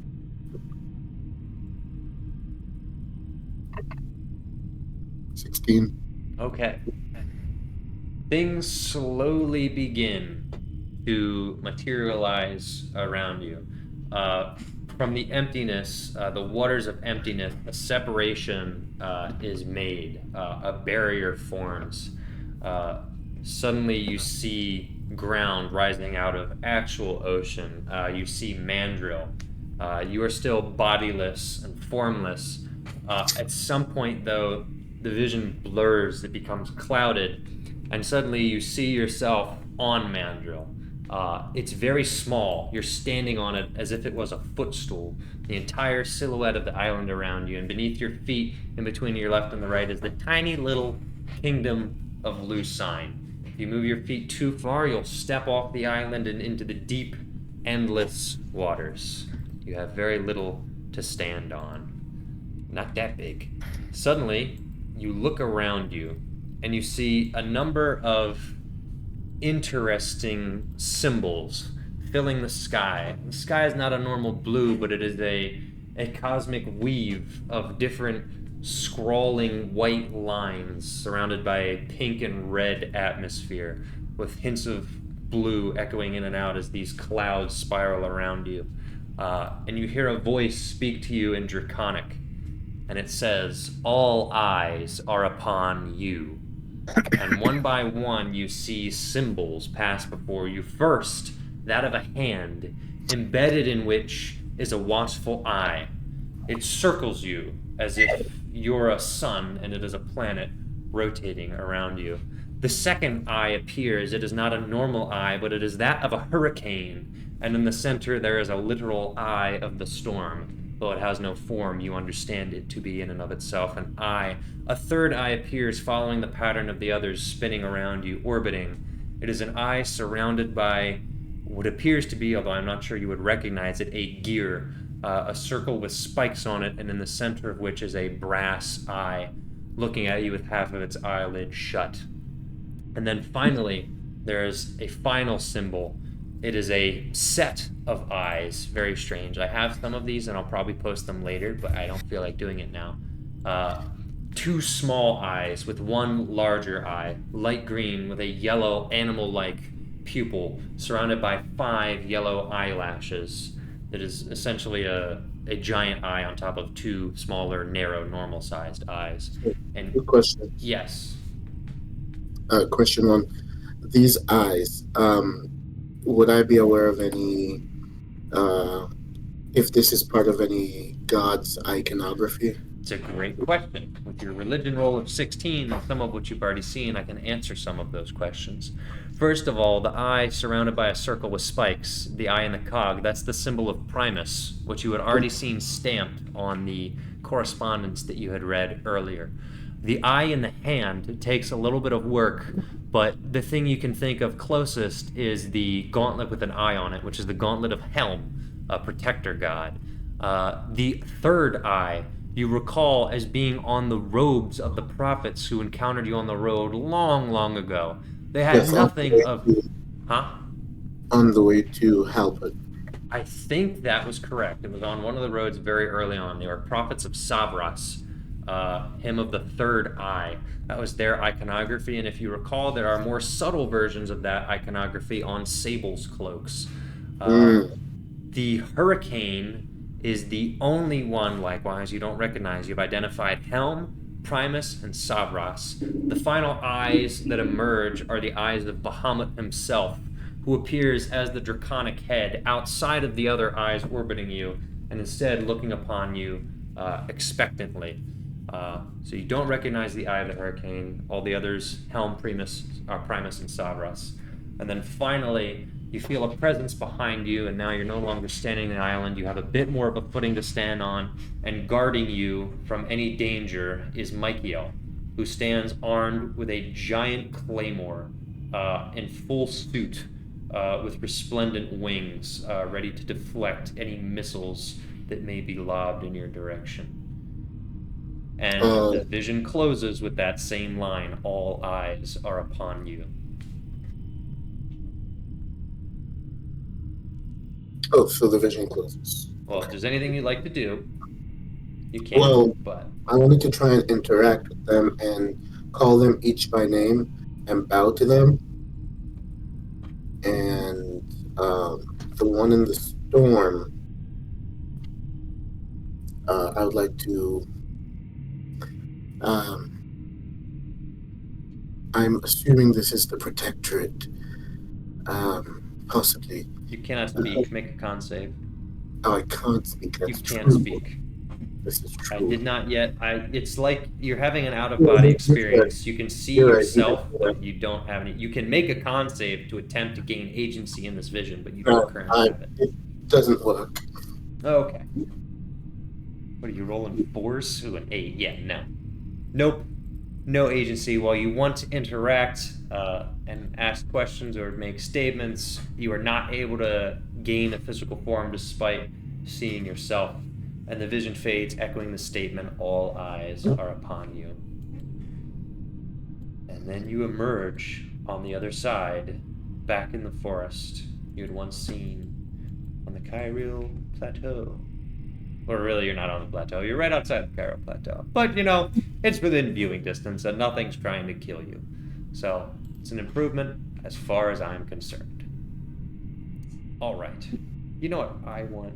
I want actual music but I'm probably not going to be able to find it in time. So we're just going to stick with void ambience because, yeah, Michael Gelfi is bringing it. All right, next up on the chopping block, Cagliari. How you doing? Well, been better. You sure have, girl. All right, here's your deal. Same experience as Malachi to begin with. You have no senses, you have no form, you're seemingly just whisked away. However, you do not find yourself when things materialize in the same void and then on Mandril and blah blah blah. You find yourself emerging out of the sands of perhaps a desert, or at the very least a patch of dirt. You likewise do not yet have any agency, but as your body emerges from the dirt, a rebirth sort of in and of itself, you begin to regain some of your senses, and you feel you have some agency in what's going on. There is very little presented in front of you. In fact, the land does begin to crumble around you as you enter an orange spiral, and the surrounding territory around you fades into an empty void of orange, as I have stated. That's the music I want. This is the music. Give me this. No, like, give me the official soundtrack. Yeah, give me this. Yeah. Cool. This is one of my favorite tracks from this game. It's so good. Alright. Now, some time passes as you get a little bit more acquainted with your surroundings in the orange void surrounding the small floating island of land on which you now rest. And suddenly, a massive something emerges from the void. And it is probably a 50-foot tall suit of armor.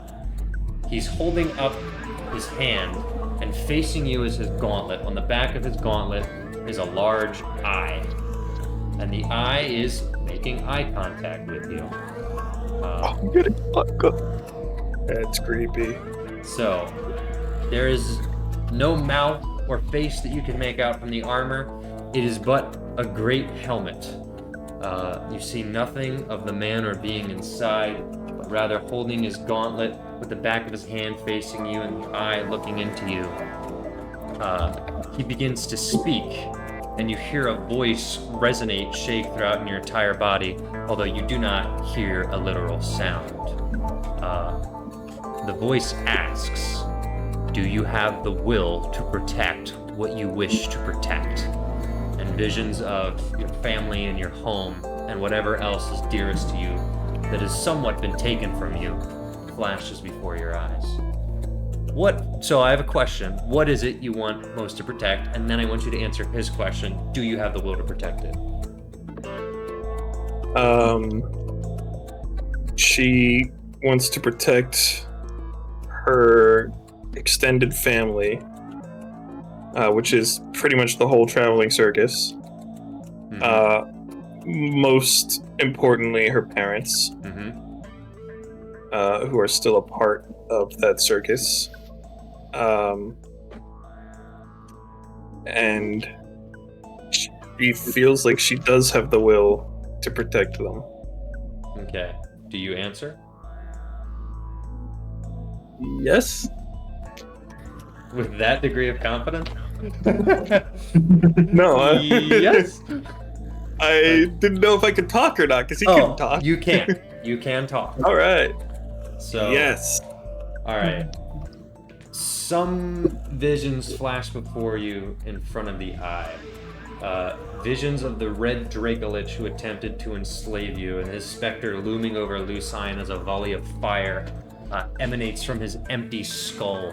And visions of your family in the circus fleeing as they're burned alive. Alternate visions of a crazed deep gnome marching to the surface, plummeting the surface world into a series of crags and rocks without life, formless, empty, and desolate. These are the threats that you are being charged to stop. these two threats specifically.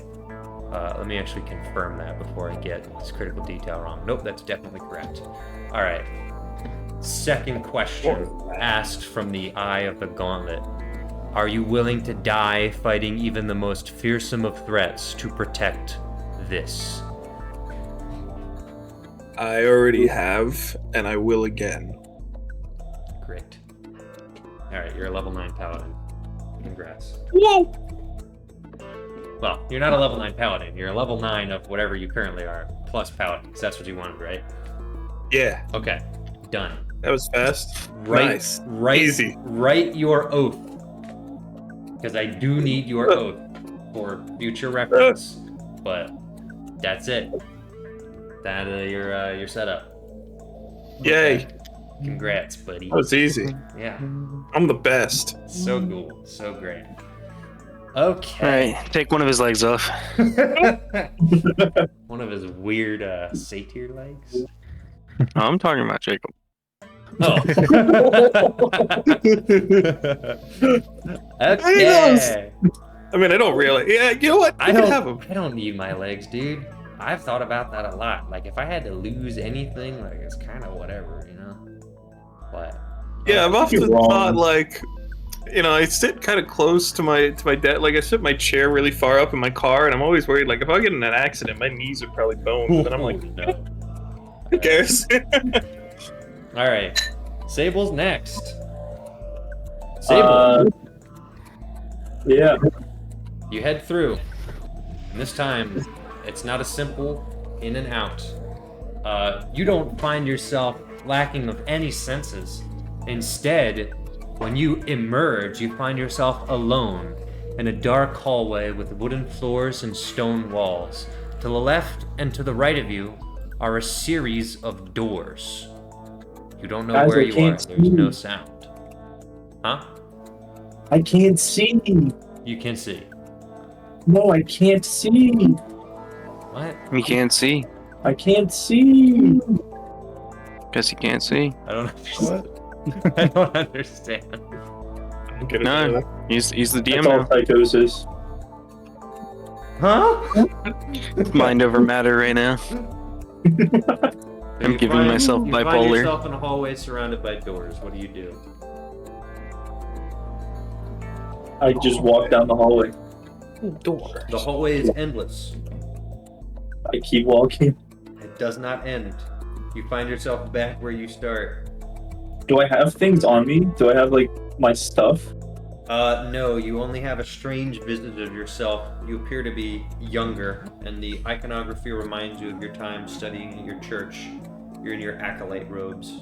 You have nothing on your person. Can I try and tear my robe a little bit? Yeah, it doesn't work. It doesn't work. You find that your control of yourself is very limited. I try and take off my clothes. You can't. I Well, mean, it's like a dream and all you he wants to do is do, strip. but it's like you take them off and your clothes spawn on the ground in a little pile, but it's like a video game item and your clothes are still on. Because it's your default skin. So it Wait, my doesn't- clothes are on the ground? Yeah, and they're still on you. And then they fade, Okay. and now it's just back to where you were before. What? You have very little control. This sucks. Okay. Oh, what a weird guy. He spawns in an infinite corridor of doors and starts Take your shooting clothes immediately. off. No, I'm trying to put down a landmark. That does make sense. Listen, the mind of Sable is a complex thing. Pick a door, Sable. I'm just gonna go down the hallway for like 5 minutes, and then the first door on my right at the end of the 5 minutes. Okay. You finally Alright, give set a up. timer for 5 minutes, everyone. 5 minutes of real life while Brendan's character refuses to do the thing the DM wants him to do. Alright, you enter a door on the right, and inside is a small room with nothing but a crystal ball in the center.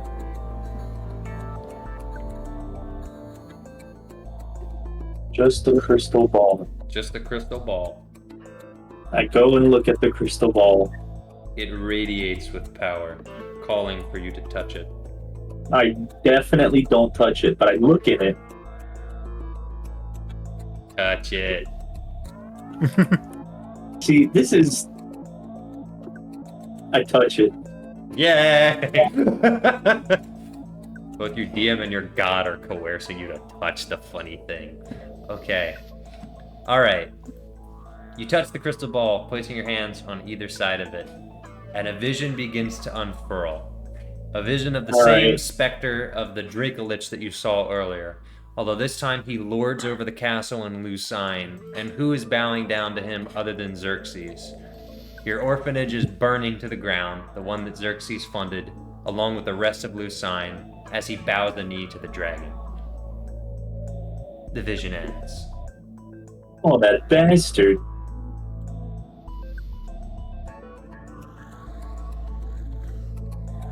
Show me more. I touch it again. This crystal ball is tapped. It has gone jet black. There is nothing else to see. But there are many more doors that remain. No, it's like glued to a stand. Can't pick it up. This guy's a hooligan. Even I give him a controlled vision environment, he still tries to break it. Everything is stacked in my favor, and he's still. I'm not a hooligan. I'm thorough. It's is my thorough. job. This is why I love his character, because this is the type of stuff that I would be doing if I was in his character situation, like real life. It's my job. It is his job, and I respect it, but it's funny. Okay, I'm gonna go to the next door, but you're gonna have to give me 2 seconds to close this window because I'm actually starting to freeze. You can close the window. And in the meantime, I'll move your character to the next door. Although I have to wait to narrate what happens when he leaves the first door. I had to open the window like 3 hours ago because the green room effect. Dude, my fucking room was like 80 degrees. Yeah. And now it's 40. Amazing. Okay. Next door. As you exit the first room, the door behind you closes and turns into a door of iron, immovable. Now you're only. I go across.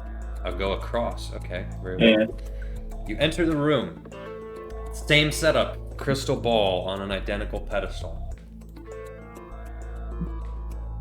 Does it show me anything before I look or before I touch it? Nope. Alright, I go slap it. Alright, upon slapping the crystal ball, a similar vision forms.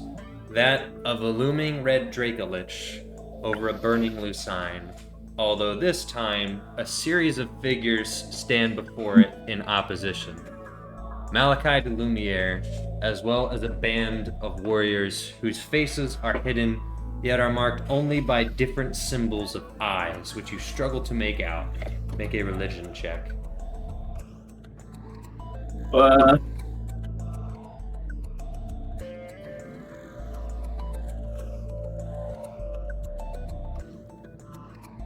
It's loading.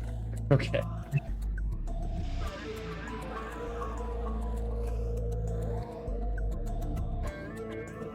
It's still loading.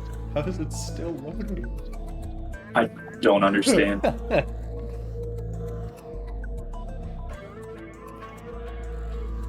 There it goes. 18. Okay. You're a studied man. You recognize every one of these symbols.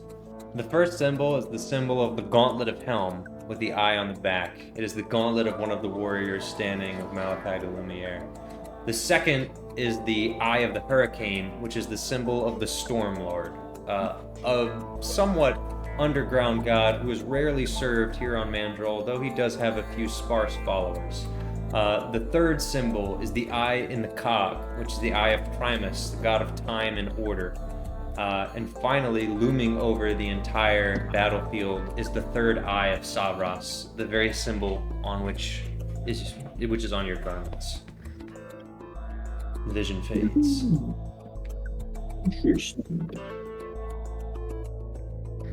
There are 4 more doors to explore. I go to the right side, the second door. Alright. Yeah. Crystal ball, same setup. Planting your hands on it. What if I can I put my forehead on it? Why would you do that? Sure, you can. Anything different happen?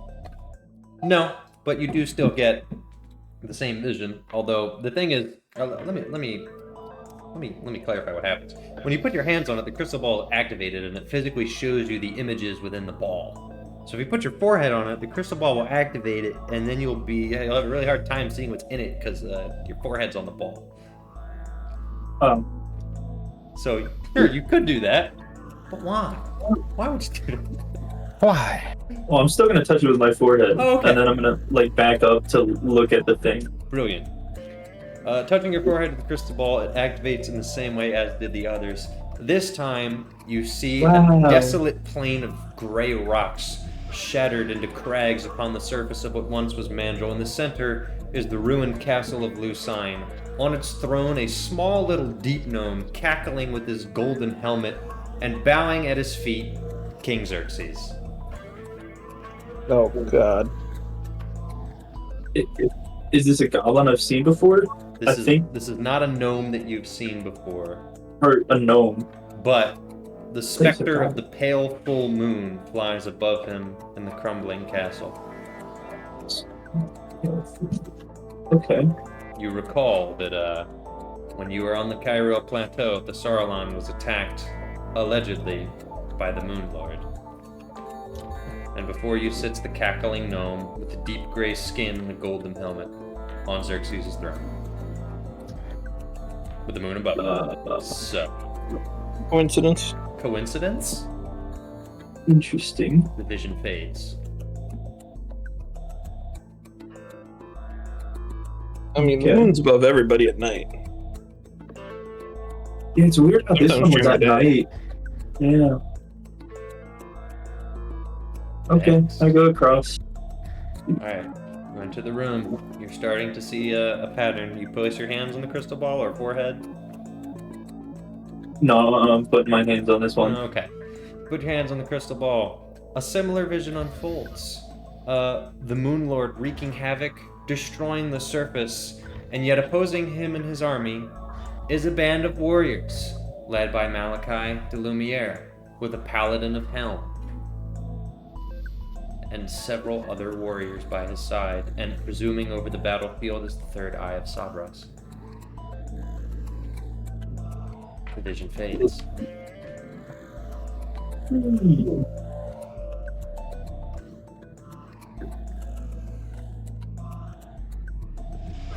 Okie dokie. 2 more doors remain. Top right. Top right. Entering the door and following the same protocol, unless I'm corrected, you place your hands on the crystal ball and you begin to see another vision. This one of horrifying mechanized monstrosities ruling over Mandril. Giant explosions cast over all of Lucine, the orphanage burning to the ground as several airships loom over the castle of Lucine.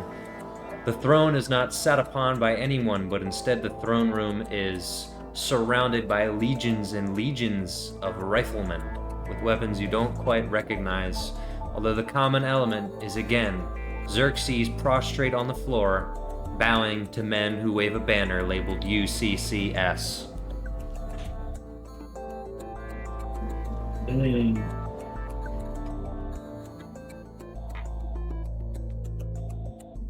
The vision fades. UCCS. Does this hit anything in my It mind? means nothing to you. You have no idea what this is. Okay. There's one more door.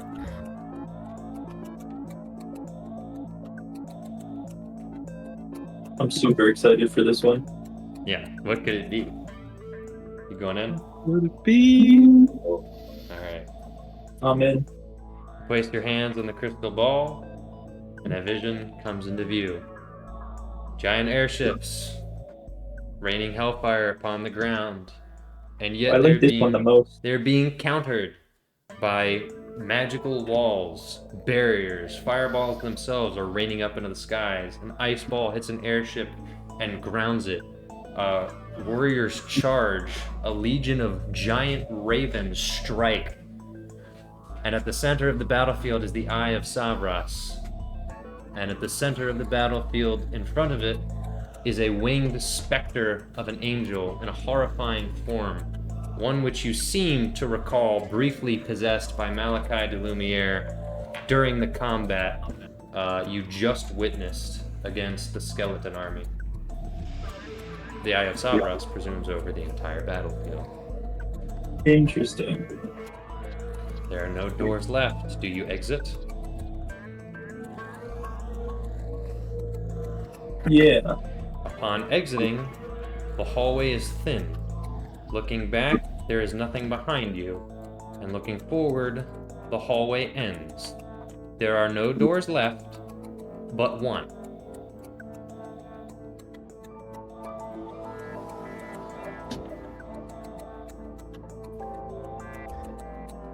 You're making this very, very easy for me, aren't you? Uh-huh. Yeah. Listen, this was the plan. Like, you have agency, but you don't. You can't take off your clothes. You can't pee in the corner. There's only Wait, one door. I didn't think about that. Why am I telling you this? Alright. You enter the last door, and this room is the same as the last, although it's not small and square, it's circular. But like the others, it does have within it a crystal ball.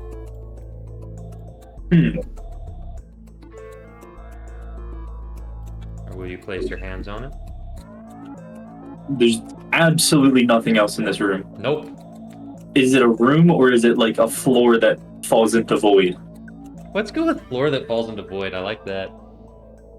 You've been indoors for now, but now you're in room that falls into void, in the center of which is crystal ball. Try and take off my shoe and I throw it off the void. I'll let you do that. It falls into the void. You hear the as it flies through the air and then fades into nothingness. You're gonna come back without a shoe now. It's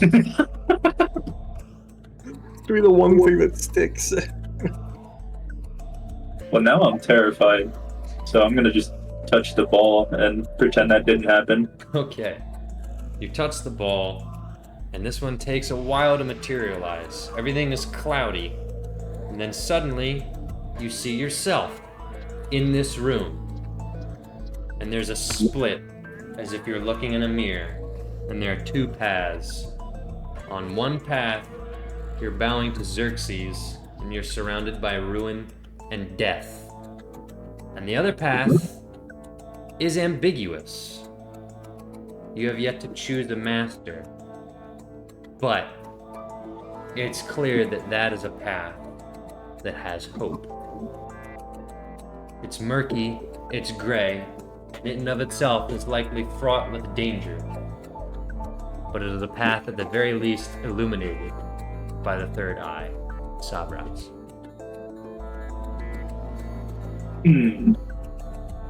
I get the feeling this means something. What does it mean, O great Inquisitor Detective of the Realm? What could it mean?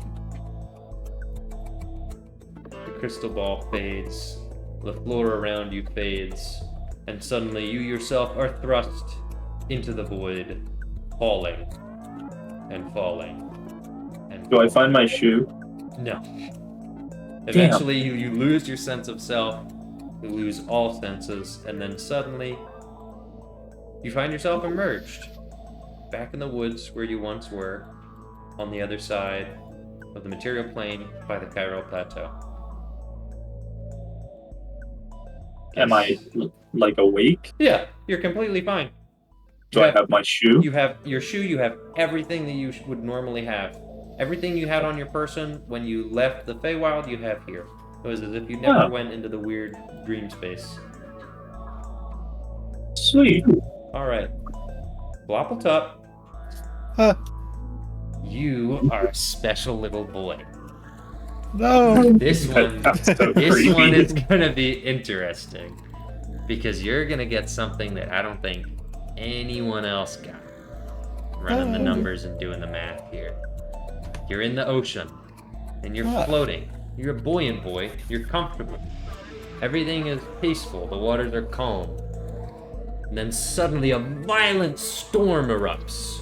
You're surrounded by massive waves, being beaten into the water. You can barely stay afloat. Not that it would matter, because you can breathe, but you know, the power of this storm is, quite frankly, intimidating, if not impressive. And then suddenly you find yourself in the calm again. Not surrounded by calm, but in the eye of a hurricane. And from the border of the hurricane, you see a large silhouette.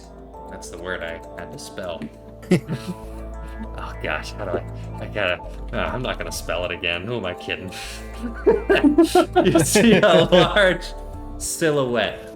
You can't make out the figure, but it's that of a chiseled man, massive, wielding not a trident or anything you'd expect from a normal god of the sea, but a massive hammer.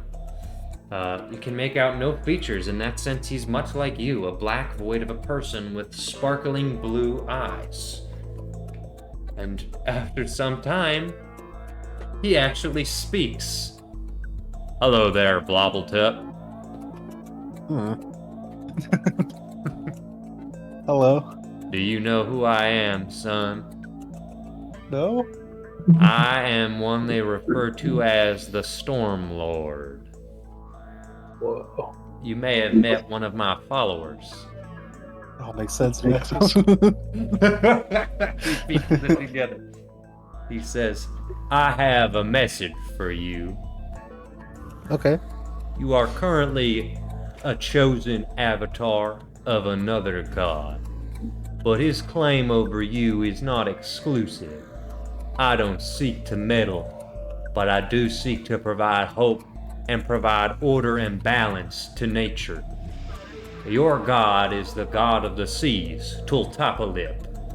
Although his birth is yet underway, his final form is yet to be seen. I'll be honest with you, Bloppletup. Your god Tultapalip may threaten the erosion of land, disrupting balance in the natural world. We must ensure that does not happen. Hell yeah. Do you understand? Kinda? You may continue to serve your god Tultapalip, Bloppletup, but you yourself can shape his birth. He is conceived by the Kuatoa, who themselves wield strange powers. You'll need to make sure that your god is one who is worthy of serving. How do I do that? Well, you must affect the minds of the fish. Though many may write them off as silly little creatures, they are some of the most intelligent beings in this realm, for better or for worse, and that is the doing of foul evil. But their powers are neither good nor evil, simply a consequence of what was done to them. Find a way to ensure that they are used for good, and I will be proud to be a part of your Protectorate. Neat. That's all I have. Godspeed, Mr. Bloppletup. And then he fades into the ocean. Why is he so southern? Weird. Couldn't think of one possible reason. Bloppletup, you emerge on the land, back where you're expected to be. Everything is normal. It's like you never left. You're just back. Yay. Alright, now I gotta pull up, get this out of here. Oh wait, no, that's not what I want. I have like 3 tabs that I closed and I shouldn't have closed the one. Alright, that's everybody except for one person who gets the really funny version of this. Alright, 1 second. I need to, this is gonna be difficult. Does, don't give me your email because I don't want to dox you. But I'm just going to send you, Nick, this is the email that I can use, right? Is that still good? That Gmail one? Yeah. Great. Here you go, buddy. Email? Yeah, I'm sharing a Google Doc with you. You're in the library, in the archives, avoiding contact with, you know, the dwarves and all. And, are you just standing here for a while? Like, what are you doing? I don't know. Okay. Kicking the ground. Well,